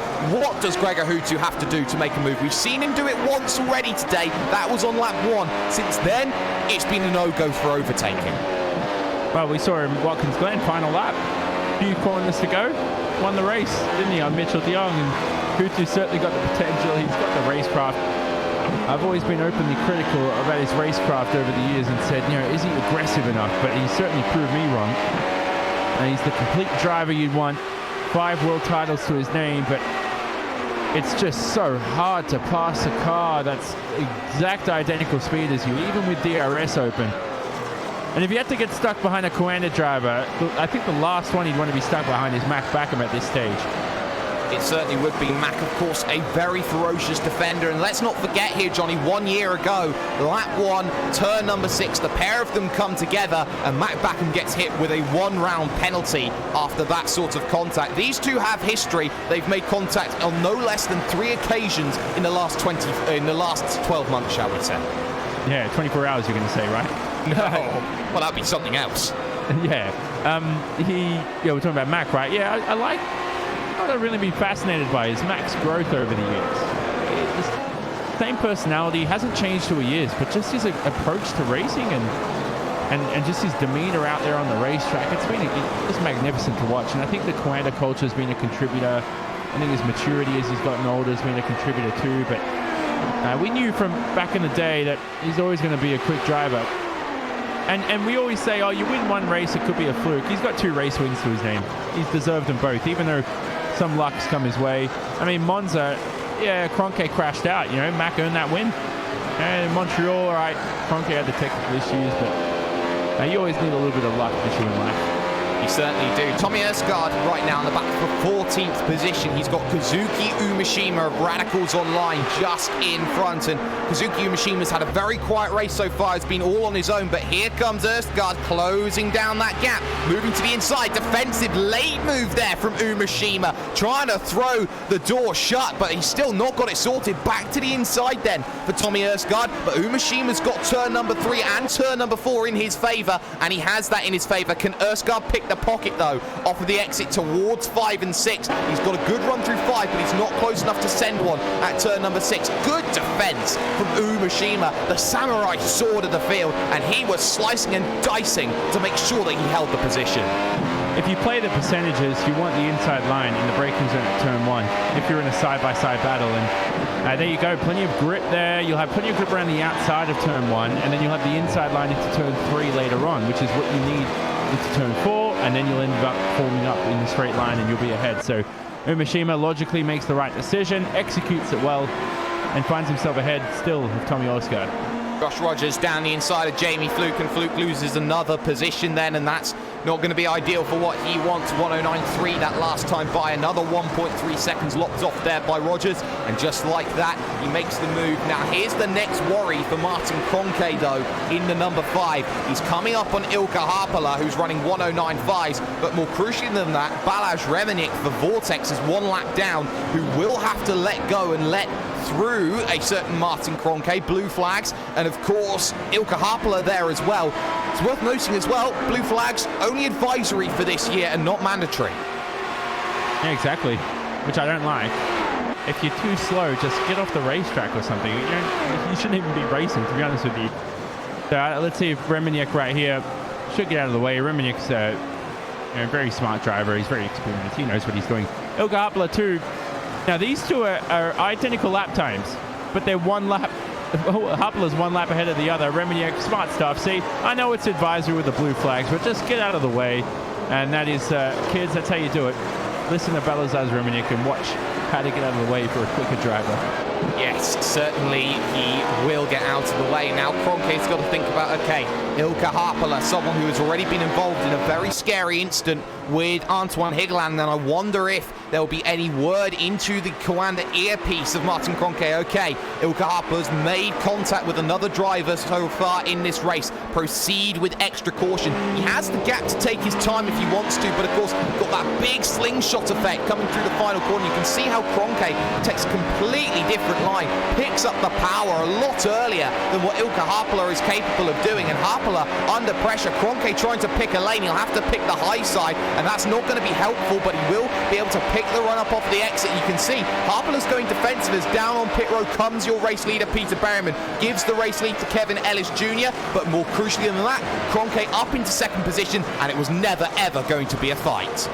Yeah, Kroenke should know better than that. Don't go to the outside of the banked oval. Just back off the throttle and stay behind him. The car will be easy to drive. You're not full throttle, and just make the pass on the straight. So good pass there in the end from Martin Kroenke. Peter Berryman, though, made his pit stop. And good one-stop strategy from them. So how far now is he? Looking at the deltas, little update at the end of the first sector, but Berryman now in 10th position. I don't know if this one-stop's going to work now, Jake. I think Apex were optimistic about it. There's 3 of their drivers on the one-stop. Fluke also in the pit lane. Very long pit stop for him for sure. And yeah, it just looks like slowly and slowly as this race progresses, I don't think this one-stop is viable.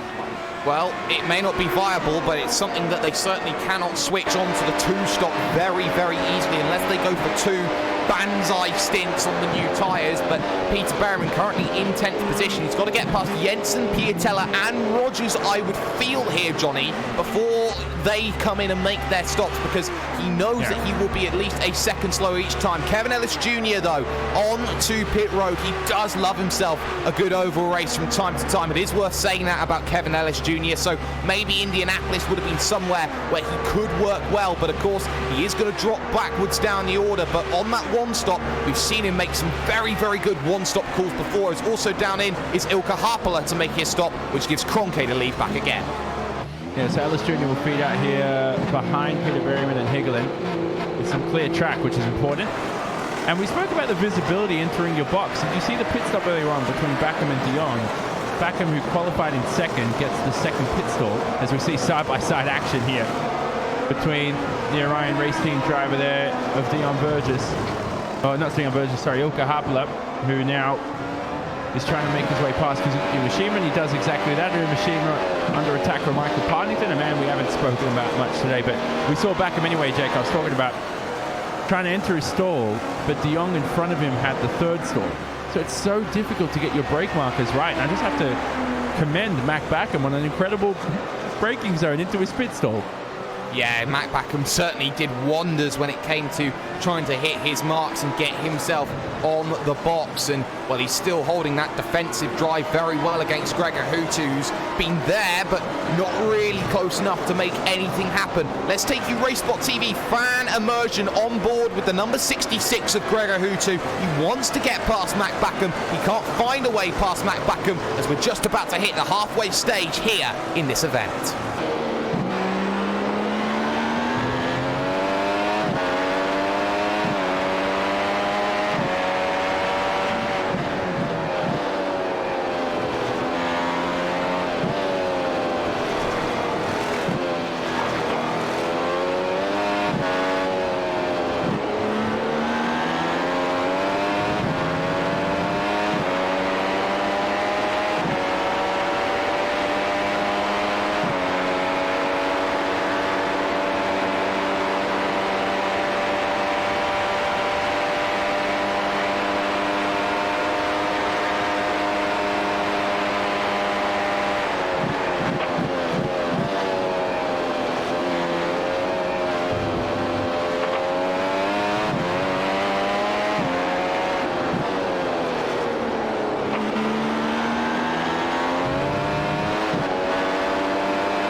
interesting there from the perspective of Gregor Hutu, because he's not really closing down. He did a 108 flat that last time by, compared to Matt Backham's 107.9. It's almost exactly the same as the end of the first stint, Johnny, because they're both catching Mitchell de Jong, and really it's the fact that Backham's got the DRS on de Jong that's hurting Gregor Hutu the most.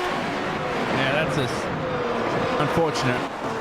You definitely remember we said he pitted a lap later than these two, so definitely got fresh rubber, and that's for the entirety of the stint. Yeah, unless Hutu does something ridiculous and pushes through hard into a corner like this unnecessarily, but with a dirty air difference, yeah, it's just ridiculous.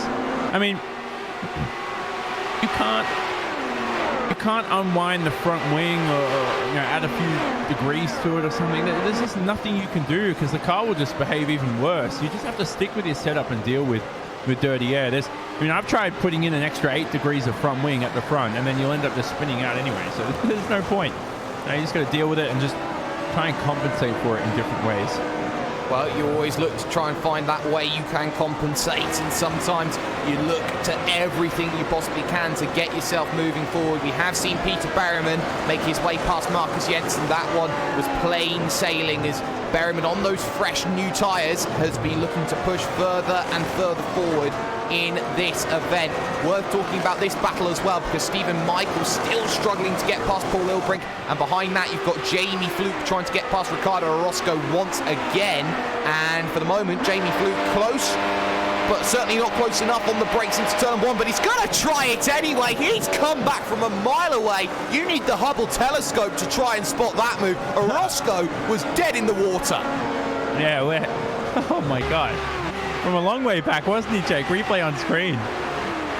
He was at least 7 car lengths back. Yeah, and he also edged ahead by a car length at the apex too. It was that well played by Jamie Fluke. You do have to count a lot. Actually, no, you don't. In that situation, Fluke didn't even have to count on the driver in front of him. He just went straight past Orozco. Good move.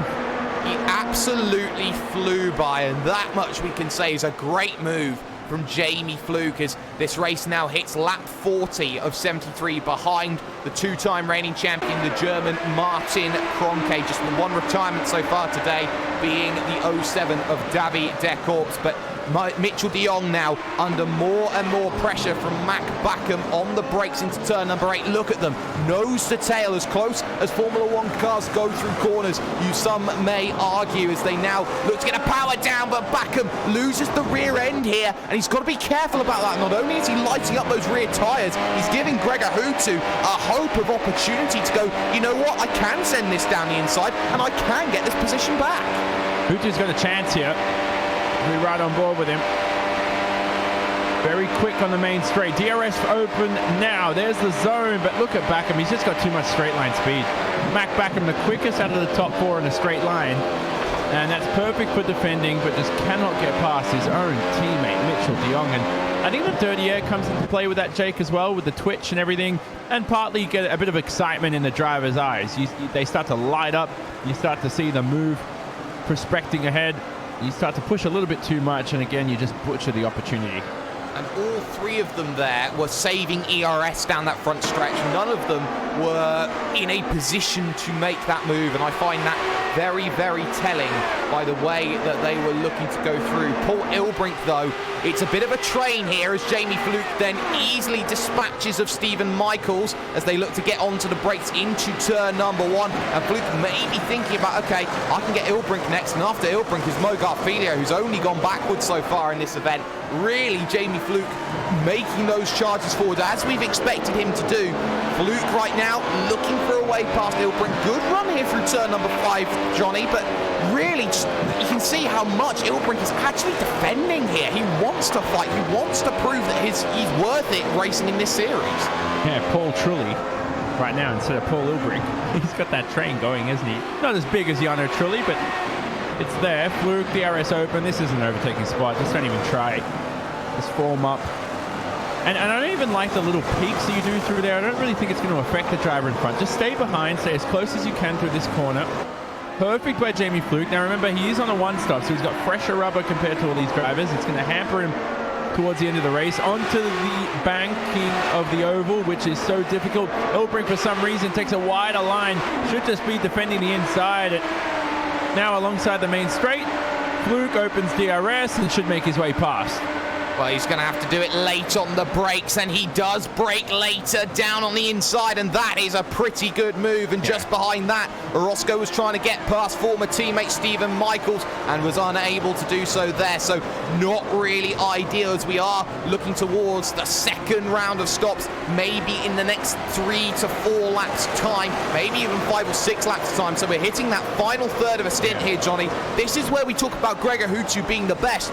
But if you've got 2 vehicles in front of you in dirty air, it doesn't matter how good you are on the final third of a stint, you've got to make moves. Well, Hutu now through the first sector, now into the middle sector. It's just, he pitted a lap later, it didn't work, so he's tried that. He's got to do something different. Does he come in now? The pit window is lap 48, around that mark.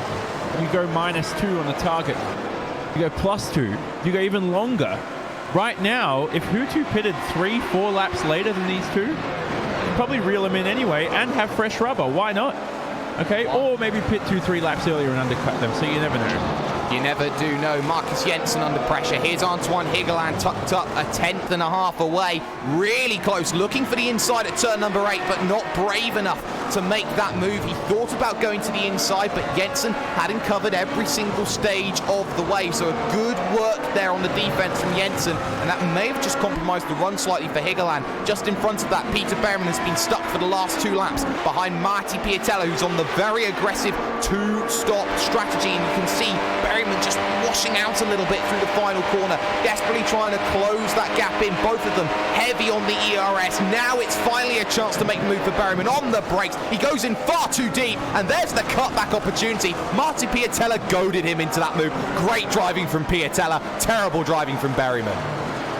But it's very difficult for Berryman to spot your brake marker, because if he uses a brake marker to the left-hand side of the racetrack there against the wall, it's so hard to see on the inside. That's somewhere where you need to have a backup brake marker towards the right-hand side, and I don't think Berryman had that, or otherwise he just lost a bit of concentration. You see here, you're looking to the left of your brake marker. Piatella blocks it.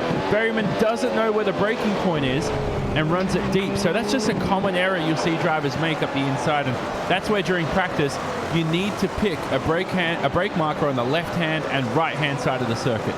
Daniel Bieder comes in and makes his second stop of the afternoon. Mitchell de Jong under pressure though. Here is Mac Attack. Mac Backham starts to think about making this move. He's close on the brakes, but is not close enough to send one down to the inside as Kazuki Umeshima leaves pit road after making his second stop then of the day. And Mac Backham, he's certainly quicker here, Johnny. He certainly has the pace to get past Mitchell de Jong. I wonder if there's something there between Backham and de Jong where Backham does not want to get involved with the championship leader at this stage. Oh, they don't care. I mean, Backham's could still win this championship. It's very slim, his chances, but he's still there. De Jong, plenty of rear traction available. Ironic compared to the first stint where he seemed to drop off the pace as the stint progressed. De Jong's handled the stint a slight bit better, but again, this is the stage about 4 or 5 laps before his pit stop where De Jong starts to drop off in terms of pace. Happens again. Deep on the brakes, Mac Backham through turn 11. That's something you see. Amateur sim racers who come into sim racing for the first time tend to lose pace a lot in braking zones. So always improve your braking if you're new to sim racing watching this race. Backham now, DRS zone right here. No DRS for de Jong. Down to the inside looking, and he's not got the overlap, and he thought about it, and he's getting heavy in the mirrors now, Johnny. Looking for that move. He's starting to probe de Jong for information. Where are you weak? Can I make these moves? The answer is, I want to make these moves, but crucially, I'm not going to sling it in when I've got no overlap. I'm going to do it clean and fair because you're my teammate. Yeah, that's true. Gregor now has to think about this. I mean, 1:07. If he pits, Gregor should be in the 1:06s, possibly. So right now, Gregor is lapping in the 1:08.3s.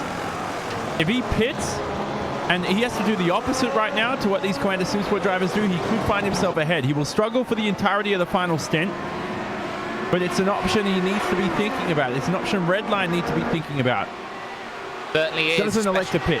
No, nobody elects to pit then of the front 4, and Well, we are starting to see now. It's going to be a case of when do you blink? And for Gregor Hutu, you feel the moment he blinks, everyone else around him decides to go. If he decides to wait later, he's got to go even better on a strategy that worked for him at Watkins Glen, but did not work for him at other tracks throughout the year. He has got to make this one work for him. As Marty Piatella right now under pressure on the brakes from Ricardo Orozco, who makes his way through. He's one lap down on the fresh rubber. So Marty Piatella now being lapped by quicker vehicles, and now Antoine Higeland trying to get in on the mix. Worth noting as well, Berryman has checked out from Marty Piatella a good 3 seconds already.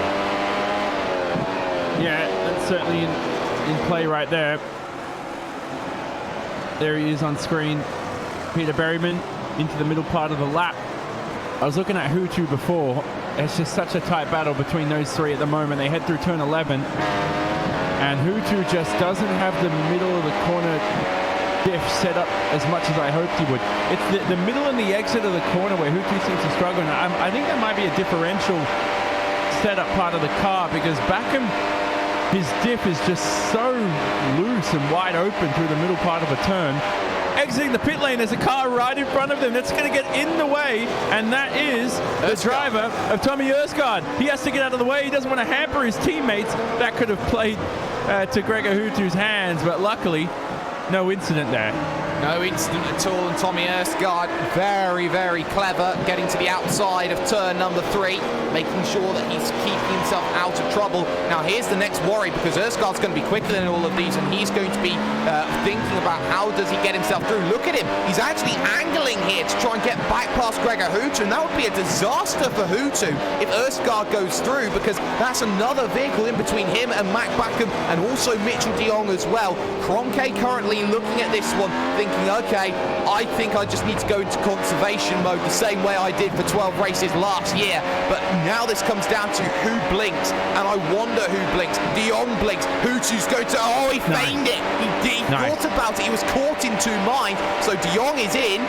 Mac Backham is not, and now Mac Backham's got no DRS to help him. Gregor Hutu's got to charge, and he's thinking about it. To the outside, he goes to make the move. Gregor Hutu fighting Mac Backham every inch of the way on the curb through turn number 2.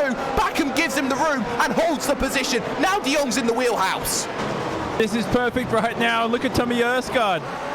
Will he unlap himself? He backs out of the battle for the moment, does the right thing, but Hutu almost had the move done and played to perfection there. Do the opposite to these Coanda SimSport drivers. That 2-stop window is open for the final stop of the race. DRS here through the middle sector. I don't think that's going to affect Hutu as much. Mitchell de Jong out of the pit lane here. We see Gregor Hutu back again. Every single car has DRS here through the middle part of the lap. Who will pit this time round again? If you do the opposite the last time round, you've got to do it again for sure.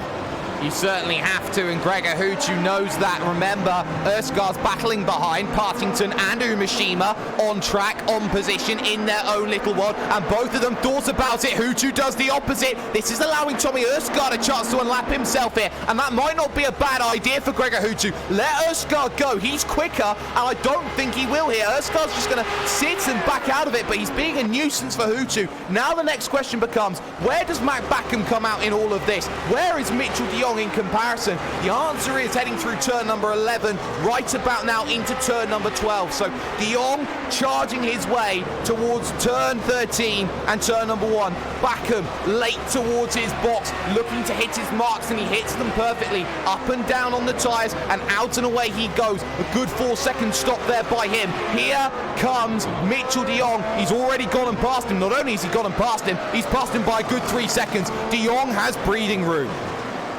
Yeah, I mean, that Backham lost about half a second to a second with Hutu and the battle. And de Jong had about 2 seconds as Kroenke enters the pit lane. Is about 2 seconds extra for Backham as well, or for de Jong, sorry, in terms of tyre. So now Kroenke comes in. Hutu cannot come in. He's coming in. I like this idea. You come in later than them, you do the opposite, but why not stretch it out an extra couple of laps? We'll see if you prove me wrong, but right now, I don't think this tyre advantage by coming in now is enough to get past the two teammates. But look at it this way, Jake. 3-second difference now between Backham and de Jong, and that could help Gregor Hutu make his way past one by one instead of both of them. Exactly, he's wanted to fight mano a mano, and he's not had that in this race, and he wants that out of a certain McBack, and Kroenke then out and away, and crucially behind Kevin Ellis Jr. and behind Peter Berryman. So Berryman now is trying to run for the border, shall we say, in this situation. I'm not sure he'll be able to hold on for the win, but my goodness, will he try? Hutu comes out and fair ways behind McBackham as well. That's also a good 2-3 seconds that he's lost. So Gregor Hutu really struggling then in his final stage. Out of pit road comes Antoine Higeland then for his final stop, and he should be behind Dion Verges, and he is. So right now it's Kroenke, you got Hutu there in fourth with De Jong and also a certain McBackham, but don't count out Peter Berryman here. He's got himself a pretty nice gap over Martin Kroenke, it has to be said. He does, and on that one stop, who knows? Will he win this race? Peter Berryman's had a chance. He had Imola, didn't he? And then what was the race after that again? We had Zandvoort. Berryman could have potentially won that race, who knows? But Berryman has the pace. He has race-winning pace. He had the penalty, didn't he, with Zandvoort, entering the pit lane.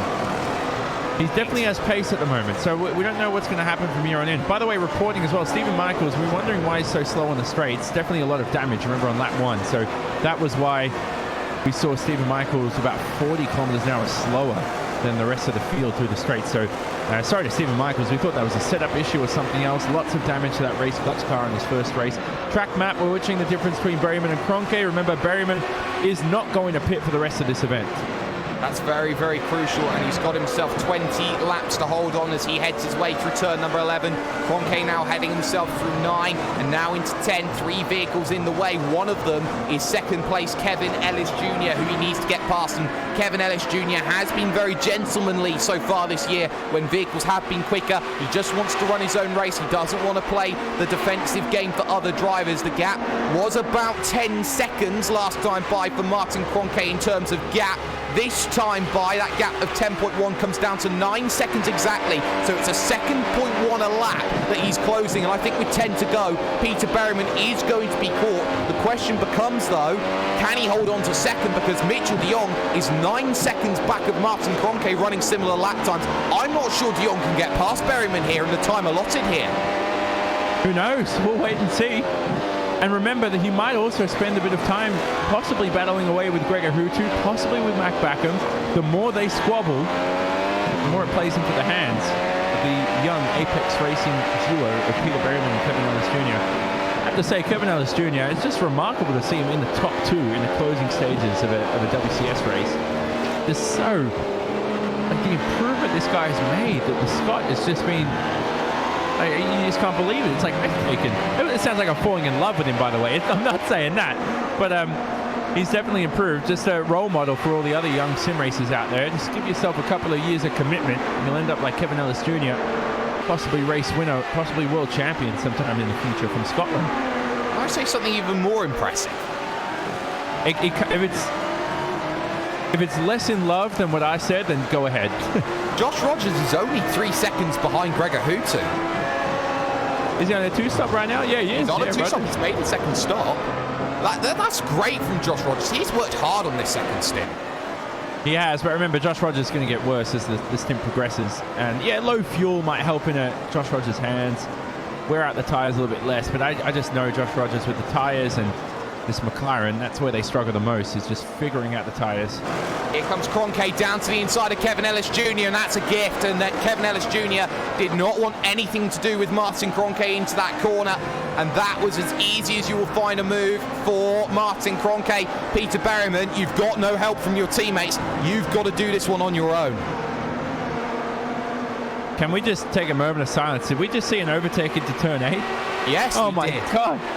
As number 1 for the race. And it had to be, you see, the only time you can make a move there is if you're on completely different strategies. Ellis Jr. 1-stop, Kroenke on the 2-stop. I think he's definitely got this race win in his hands, Martin Kroenke, unless things go wrong. This is a simple move, such a tight corner. You don't want to touch the curb there on the inside. Sometimes you can send the car out onto the grass in the runoff. 19 to go, left-hand side of your screen, top left specifically. And Kroenke, one hand on the trophy so far, you have to say. One hand on that trophy, but it's not guaranteed. He's got to find a way past Peter Berryman.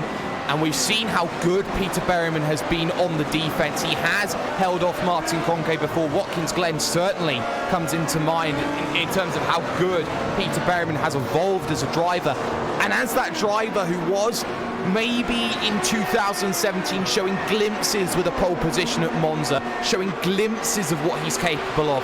2018 has been, okay, this isn't a glimpse, this is, I can challenge near the top of the field, I can go out there and put some really solid results in. Peter Berryman has improved massively in 2018, and I can only feel like this is going to get better and better as the years go on. I think Berryman is turning into a title contender for next year. Possibly. We know there's rumors he may miss the final round this season, and that's where a lot of drivers get their career best results, because there's so many people missing. Drivers in the championship hunt tend to choke. Would have been good to see Peter Berryman out there. That's just a rumor for now. He may have a few commitments up his sleeve, but certainly will improve day after day. He's got this McLaren figured out. Someone I raced against a few years ago in a couple of races actually was involved in an incident with him. Completely my fault. And yeah, from then on in, I could tell he was a hungry driver just based on the responses I was getting from him. And he's right now P1, looking good. Don't think he's going to win this race. Too many laps to go, not enough time to stay in front. But certainly good idea by Apex to at least try the one stop. Something that a lot of teams didn't have the guts to do so. Yeah, that's very, very true. It's been mainline two-stop strategies. Gregor Hutu, though, closed 4/10 of a second down on Matt Backham that last time by. He brought the gap down to just 1.3 seconds, and he wants to get it within a second so he can activate DRS and have an opportunity to attack. That last time by, 107.3 for Gregor Hutu. Better from Backham, 107.4, but another 10th of a second, maybe 300ths, getting locked off that last time. Hutu is coming for Matt Backham, and he's got to be worried here because de Jong's just got past Ilka Harpala. That one was also for position there. That was for for fourth position, sorry. And Ilka Harpala for the moment. Backham and Hutu have got to find a way past. Certainly do. Ilka Harpala, race winner in this series, don't forget. He's a driver who has 2 race wins to his name all the way back in 2010. He hasn't missed a season of the iRacing World Championship Grand Prix Series. There's the championship standings to the left-hand side of your screen. Not updated. That is not a live standings. That was pre-race standings right there. It looks like Kroenke will lead the championship heading out of this round. But the top 4 are top 4 in this race as well. We spoke about Berryman, Jake, as well. 5th in the standings. Very quick. But look at those Apex drivers. Atlas Jr. and Fluke. I spoke about Apex just being so impressive. Second best team this season.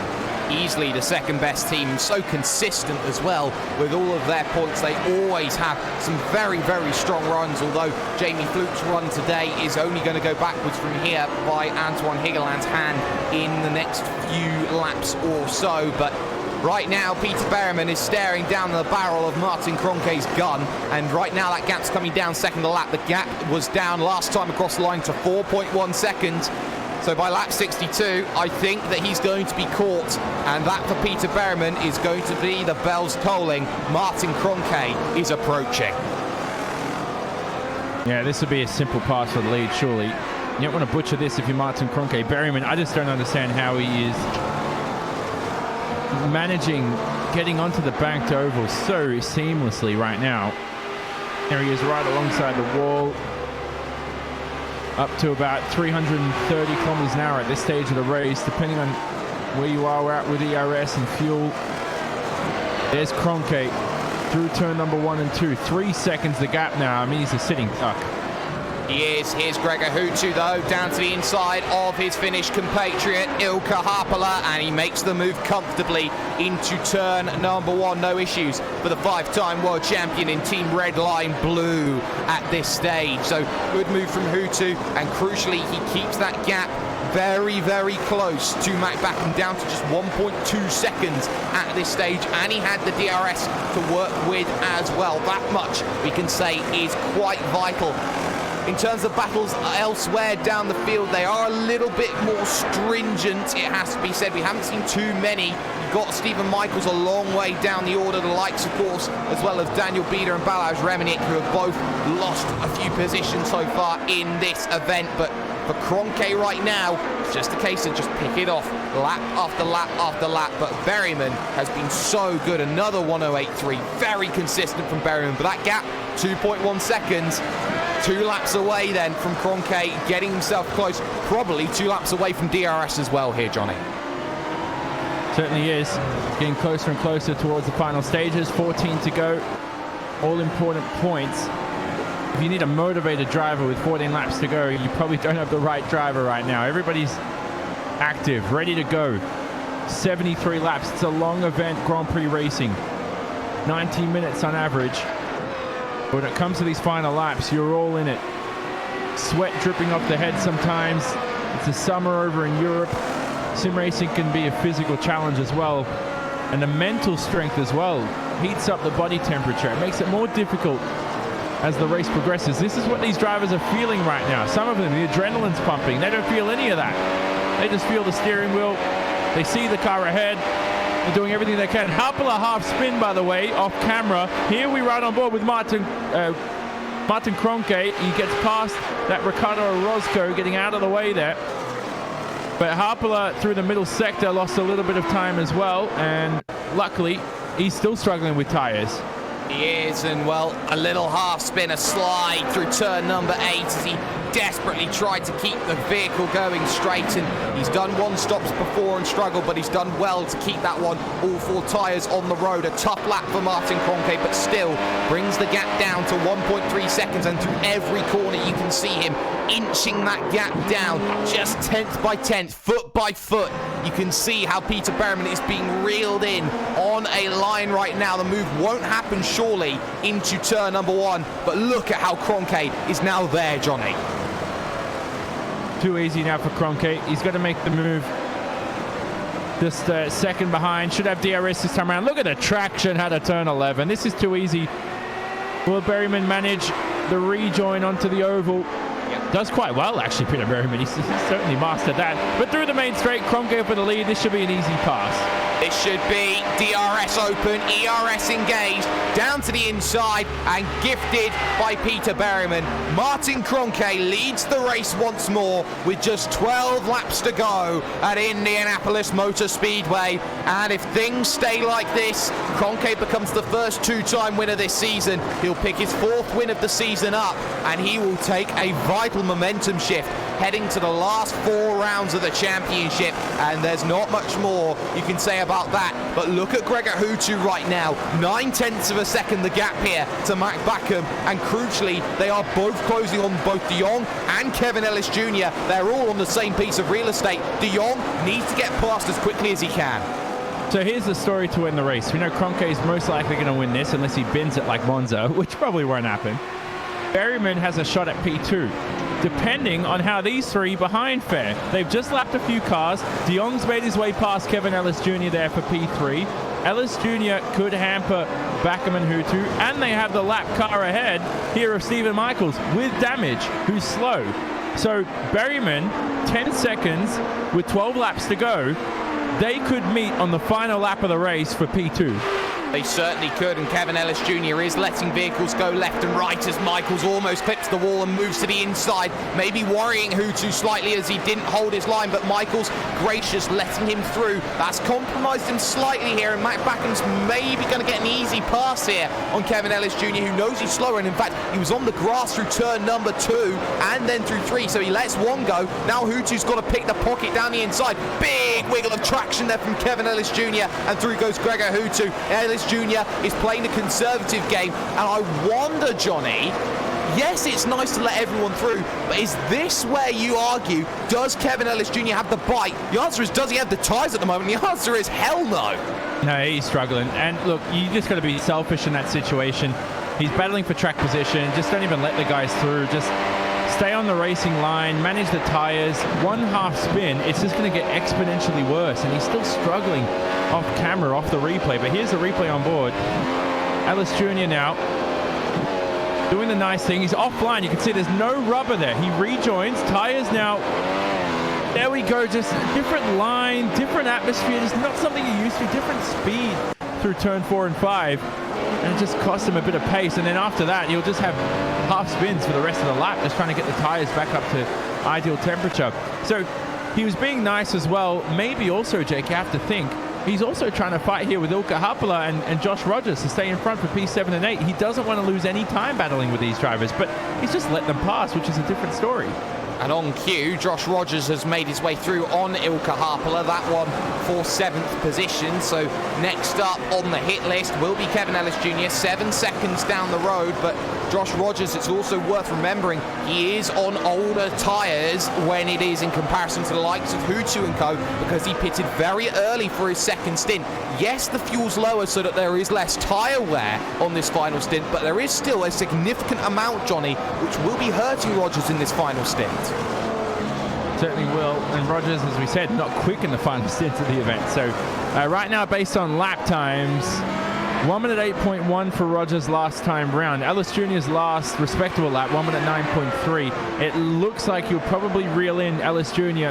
before the end of the race. So Ellis Jr. looking at a P8 result at this stage. And look at Gregor Hutu, gap down to just 0.6 of a second.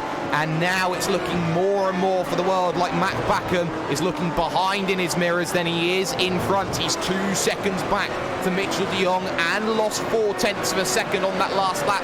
Part of that dealing with Paul Ilbrink and trying to find a way past the Radicals online driver. But for Gregor Hutu, it's just a case of score a podium. If you can't get points ahead of your rivals, Johnny, it's what Gregor Hutu has done so well throughout his career. Damage limitation. This is just such a frustrating race. I just can't explain how frustrating this is. It's just like a dissatisfying feeling. That's the best way to explain it.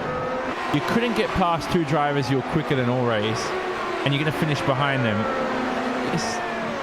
You leave the cockpit just feeling abysmal, and you just like it's not even a feeling of hunger to want to test more. It's just a feeling of I just want to go to sleep and wake up tomorrow and get ready for the next race. Like you're just over it.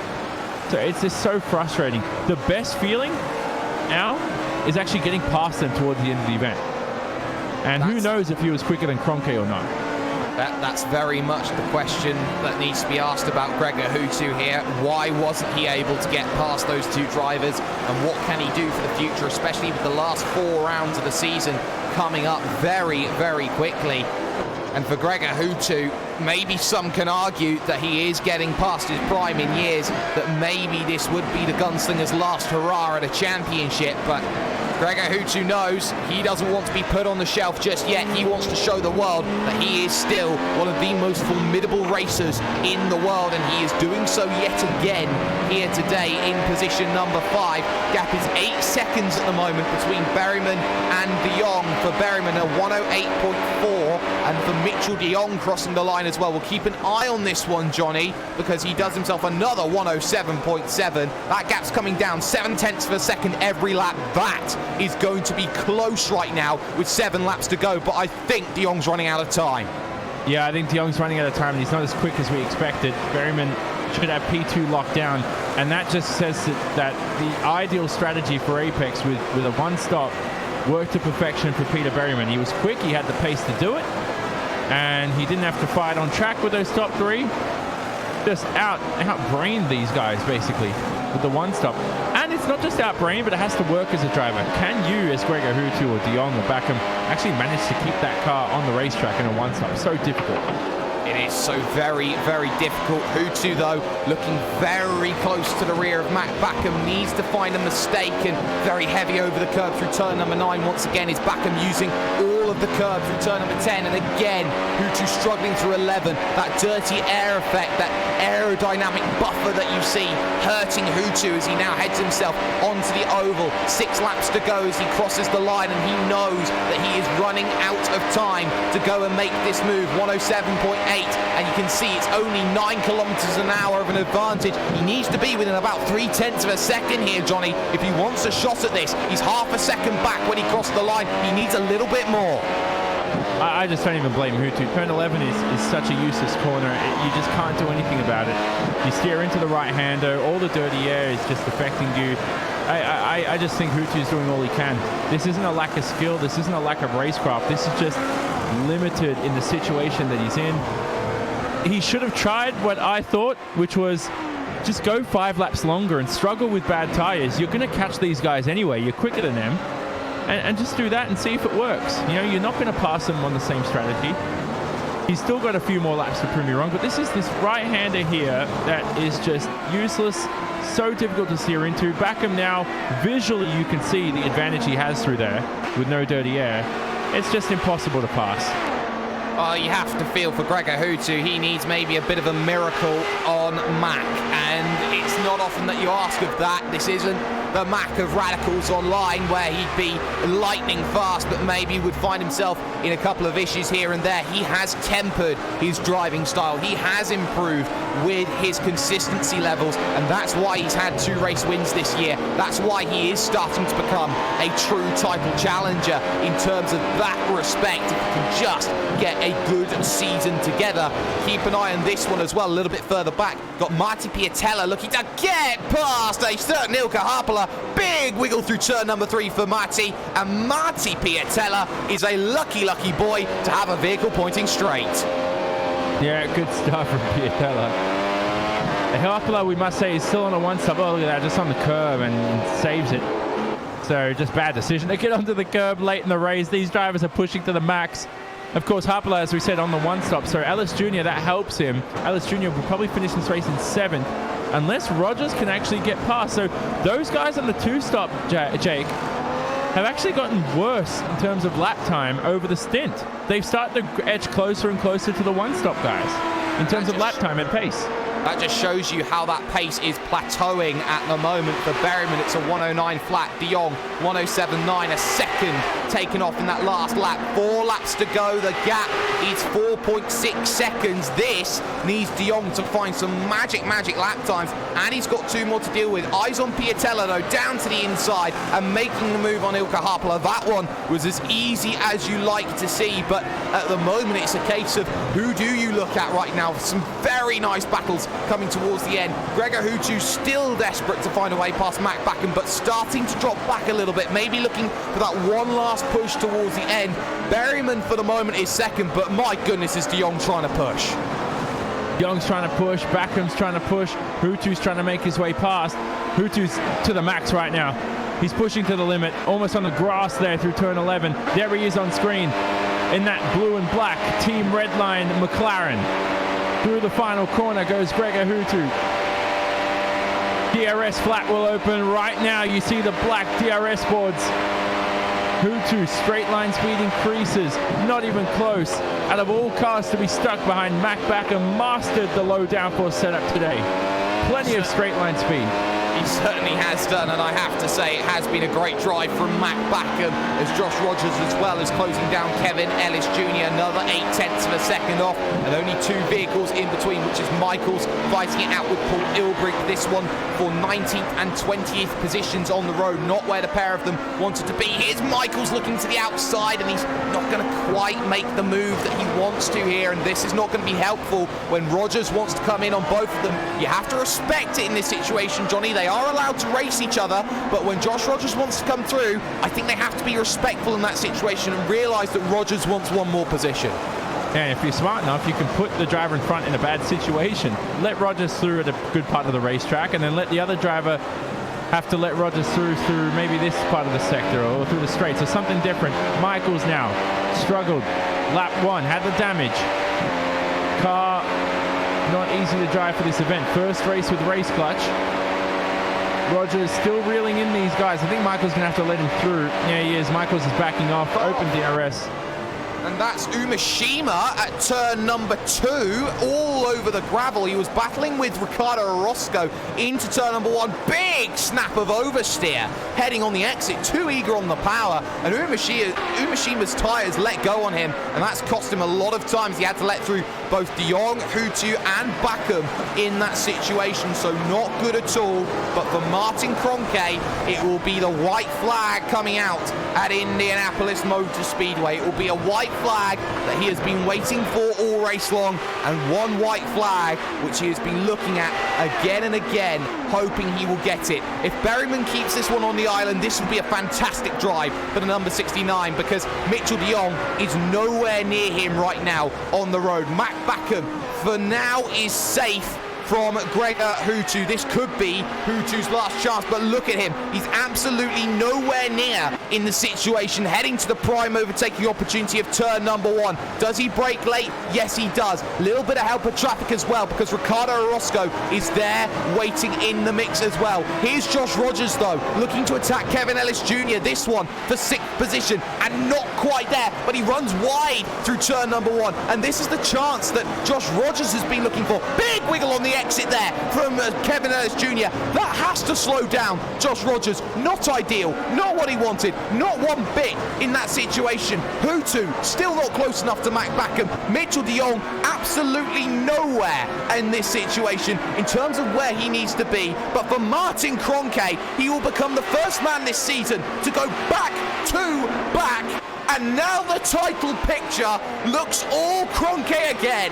Martin Kroenke wins at Indianapolis Motor Speedway in a dominant, perfected drive. Peter Berryman with a great 2nd position, a drive befitting of his character. Mitchell de Jong will finish 3rd. Hutu was 1 lap too late to get past Mac Bakum. He will finish in 5th with Bakum in 4th. And crucially enough, Kevin Ellis Jr., I think, is just about safe from Josh Rogers as well. And for Martin Kroenke, you have to say that is the perfect drive, the perfect time in the season. He takes the championship lead, hammer blow. And we're just watching Jensen on the final lap, who was very, very close there towards the end of being passed by Anton Higgelin. Higgelin, though, remains behind, but what a race from Martin Kroenke, back on top as championship leader for the first time since round 1.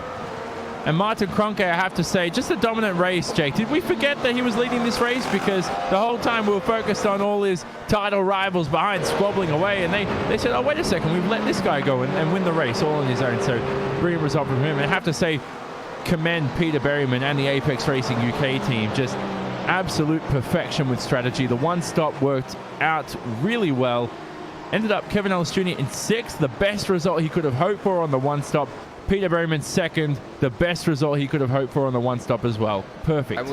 And with just a 2-week gap to Suzuka, this is going to be a very interesting championship. Suzuka, the Nürburgring, Spa-Francorchamps, and the finale at Circuit of the Americas.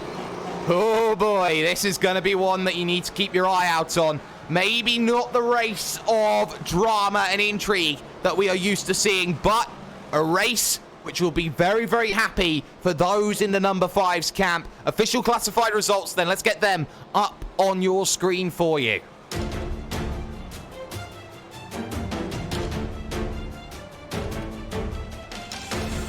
Victory number 4 of the season for Martin Kroenke as he takes an 11-second win over Peter Berryman, who mastered the one-stop and defied the odds to get himself another 2nd place position as he inches ever closer to his first win in the World Championships. Mitchell de Jong loses the championship lead with a 3rd place finish, struggling on tyres all day long, with Mac Bakum holding off Gregor Hutu 4th and 5th.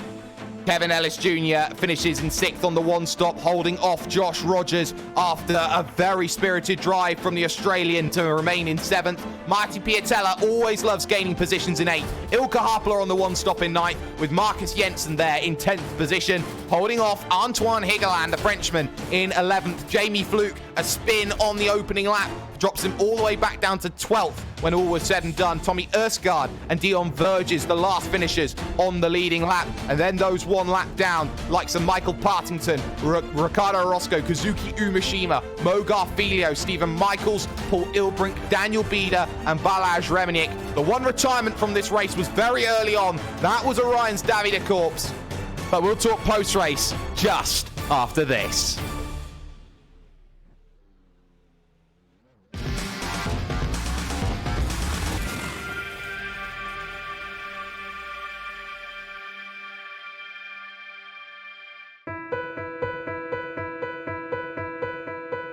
I want to leap over buildings, want to fly over the shores, faster than a lightning flash, rushing through the cool night air.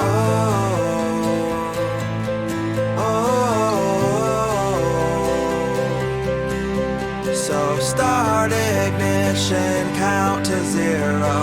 I just wanna be a superhero.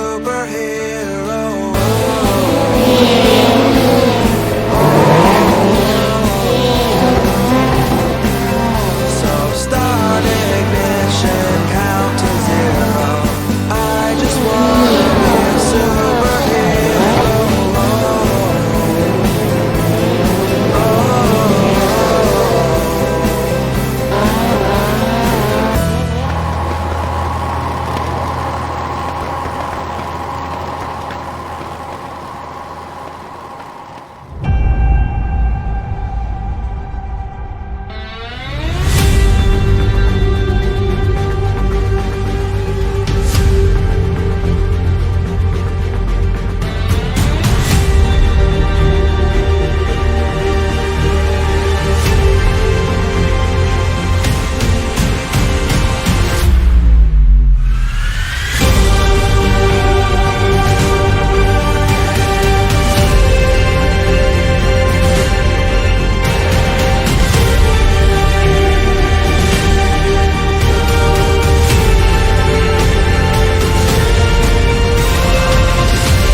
In 2017, one man did the impossible. He went every single round undefeated. A feat that you can never find in the real FIA World Championship. But here in iRacing, here in the iRacing World Championship Grand Prix Series, a legend was made last year. A legend has been cemented at Indianapolis. Martin Kroenke with a fantastic race victory over Peter Berryman and, of course, Mitchell de Jong as well. We will be able to talk to those drivers in just a little bit, but Johnny, what a good race that was from Martin Kroenke. It was all that it needed to be. It was a traditional Martin Kroenke race. Break the draft early, break DRS, and slowly pull away from the rest of the field. It's agonizing to be as a driver, and it's just fantastic to see from a stats fan. No, it's great. And to be honest with you, like, Kroenke is great when he qualifies as well. Pole position for him. In 2016, he converted every pole to a race victory. So, again, we see Kroenke starting from first. Just brilliant result. Unscathed. Great start. Can't touch him after that. No, you certainly can't. And, well, we've got driver interviews at the moment. First and foremost, though, we're going to give him no time to prepare for this one at all. We're going to bring in Martin Kroenke into the conversation. Martin, that one, I think, has to go down as one of your easier victories. 11 seconds, unchallenged for a move at any given stage. Would you call that a traditional Martin Kroenke race? Well, it was actually a really good race. From myself, I think it was one of the races with the least mistakes overall in the last couple of years. So I'm pretty happy with how I drove. The only thing that was a little bit concerning is that Apex made a one-stopper work for some reason. I don't exactly know how that was possible, but okay. Well, looking at the strategy, it was clear then from Coanda that a two-stop was the way to go. So seeing Peter Berryman about 9-10 seconds down the road heading into your final stint, you know, does that... I know they're not title challengers this season, but for next season, if you keep an eye on that, is that just going to be more warriors to be fighting against later on? And is that something that plays into your mind for the last 4 rounds of the championship when you're thinking about, okay, who do I need to beat when Peter Berryman could potentially take points away from you? Well, for the rest of the season, it's not that much of a concern really, because if I look at the gap to Peter is quite significant, and if he ends up in front of me, that's unfortunate for me, but it's not the end of the world as long as I finish good in relative to the title contenders, that is. But it's surely worrying. They have been really, really quick, especially towards the middle and end of a stint in Zandvoort already, and now they made a one-stop work, which I thought was never going to be possible, and yet he finished P2, so they are a concern, for sure. Well, they certainly are a concern, but you've got Suzuka coming up very, very soon, a track which has been traditionally very good ground for the likes of Apex. Of course, you've got your teammates as well who love the track as well. And of course, Redline traditionally do very, very well when it comes to Suzuka as well. How are you feeling about Japanese asphalt? Pretty good, but I think the next race is actually Nürburgring, isn't it? I don't know. I think they may have changed the calendar. I think they did. Suzuka has been moved back, if I'm not mistaken. Nürburgring is next. My bad. So, home race, how are you feeling?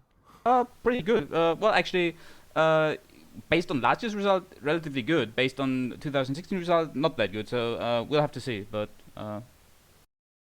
races have been going relatively good lately. So looking forward to it. Well, mixed bag it certainly will be. But before we let you go, Martin, a race victory, a shout out, a sponsor. Who gets it done? Yeah, first of all, a huge thanks to my teammates, Mac and Mitchell and Marty, for this round. They did awesome work with the preparation this time around. Then also huge thanks to our spotters who did the strategy calls, and to our sponsors, to Virtual Racing School, to Heusingwell, to Endwood Design, SimQuip, Joel Real Timing, and also thanks to you guys. No worries at all. Martin Kroenke with his 4th race victory of the season. You can blame me on the calendar there. I got an old picture up. But Johnny, you're with the man who finished in 2nd place. It's the Berry man who can. Yeah, Peter Berryman, career high result in P2 as well. The one-stop just played to perfection. So many teams just couldn't believe how you made that work, Peter. And you didn't seem to struggle as well with the tires. It seemed to be easy from our point of view. I guess that maybe looked easy from the outside. I can tell you I was sweating pretty hard. The car was, it was trying to kill me. At most corners, pretty much, the car was so on the edge. But yeah, I don't know. I honestly felt, I was quite surprised that the Comandas and the Redline car went for the 2-stop. I was kind of feeling confident that, you know, maybe a win was possible. But yeah, when I seen Martin was, 9-10 seconds up the road, I was pretty, shocked by the pace he had, so I knew that was kind of out the window. But yeah, very, very tough to hang on to the car, but yeah, made it work, which is, obviously I'm pretty happy. P2 is an awesome result. And talking about how you manage the tires as well, low downforce, everything else, you seem to have a good start as well. Is that the reason why the one-stop worked? Was it just the start? I think it worked out pretty well. I think T1, I got a really good run on the outside on the brakes and thought maybe I could go around the outside of everybody, but I heard it was 3 wide, and yeah, I pulled out of that, which I guess worked out in the end because the guys ahead were quite a bit quicker at the start of the stint. I think I sort of fell into a lovely wee bubble between the top 4 or 5 guys, or I think it was maybe top 4, and I think I had Rogers behind me, so yeah, I was quite lucky where I wasn't close enough to sort of hinder my race, but I was close enough to be in there, obviously, to make the one-stop work. And who do you want to thank before we go here for a brilliant result for Apex Racing UK, who almost outsmarted a lot of the teams out there with the one-stop? Yeah, I'd like to thank all the guys, of course, the hard work that went in, a lot of prep over the 5 weeks or so for the break there. A lot of hard work went into the car, and we thought we'd made a big improvement, but obviously we need to take a look at what Martin did. I'd like to thank all the sponsors, Leo Bodner, JCL, SDK Gaming, Simputers, and thanks to you guys for the broadcast. No worries. There you go, Jake. Peter Berryman, P2, career high best result for Peter Berryman. He had 5 third-place finishes before that. Finally etches one step closer to the top step of the podium, but still not there. And you feel like it's going to be coming very, very soon, if not after that. Maybe even a challenge for a title as well. And talking of titles, Mitchell de Jong coming home in 3rd position.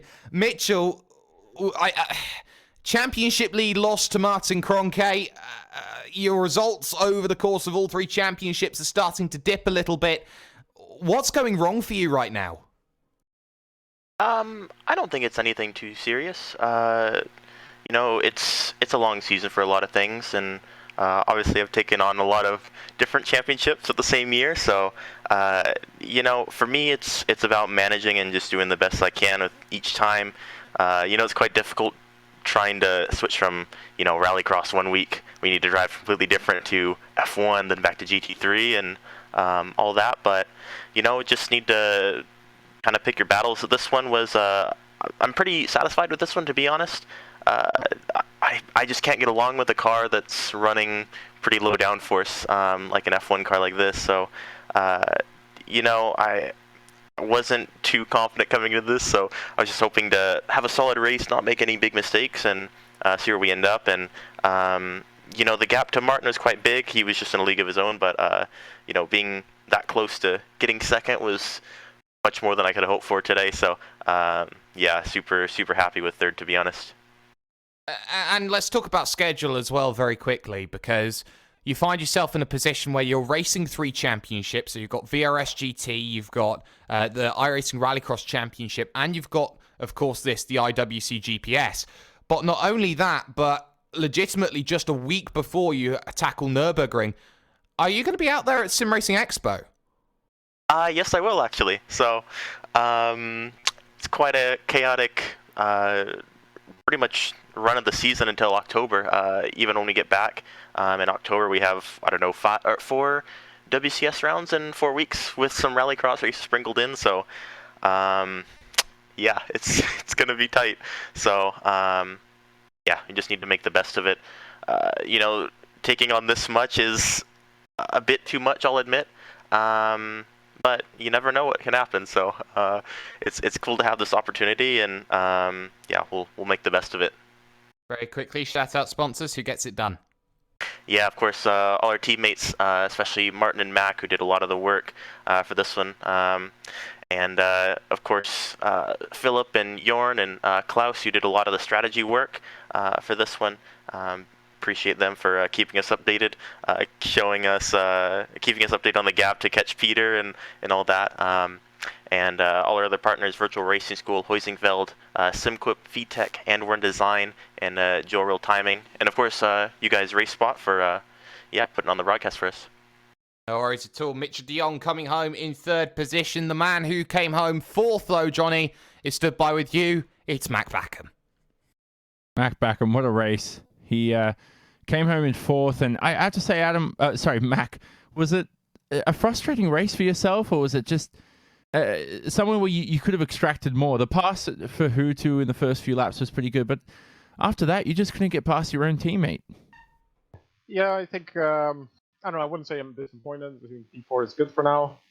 I mean, this is the first time I've ever finished down on my qualifying position in WCS, so I don't mind that so much, because that finally means I did a good quali run. So I'm really happy with that, first of all. And then, yeah, I felt I was fastest from the rest pretty much, because I had no match. Obviously, no one was a match for Martin today. But I just couldn't really get a proper run on Mitchell, and he managed his ERS very well, so I really didn't have a good shot at overtaking. And then, yeah, in the final stint, I noticed Gregor was coming because he had a lot fresher tires. So I kind of just saved ERS for a bit, because I just kept it in my mind that in case he does get a run on me, I will need my push to pass to defend. And well, in the end, he didn't really get a run, but I don't think after the pit stops were done, I don't think anything more than P4 was on the table anyway. So. And I have to point out, based on what you said, actually career best qualifying performance in P2. So we must point that out for you. So certainly something to look forward to for the future. But again, we spoke earlier on and how much effort and practice you put into this round. Is this something you can commit more to for this series? Because you've already had those 2 race wins and certainly more potential to extract out of yourself for the future. Yeah, well, I always prepare insane amounts for every race, I would say. At least in the double digits hours for every single race that I do, be it GT3 or F1. But yeah, just this race specifically, I worked a lot with Martin again. Just doing hostess together was really good. That really helped a lot. And obviously next week is the finale of the GT3 series. So after that, besides the VRS stuff I drive for, I can just focus purely on F1. So that will be good. So I don't really have to swap so much. So because that's, and I wouldn't say it's hurting me, but it's definitely a big strain on your free time. And finally, who gets it done for you at Coanda? Just my teammates, of course, and Philip Klaus and Jörn for spotting, and our sponsors, Virtual Racing School, Hoesingveld Engineering, SimQuip, T-Tech, JRT, and you guys for the broadcast, of course. There you go, Jake. Mac Backham, who came home in the 4th position. Not a podium for himself, but still a good result nevertheless. And I have to say, best qualifying performance from him. Actually good to see him putting in a good time early on in that small 15-minute session. Exactly, doing very, very good.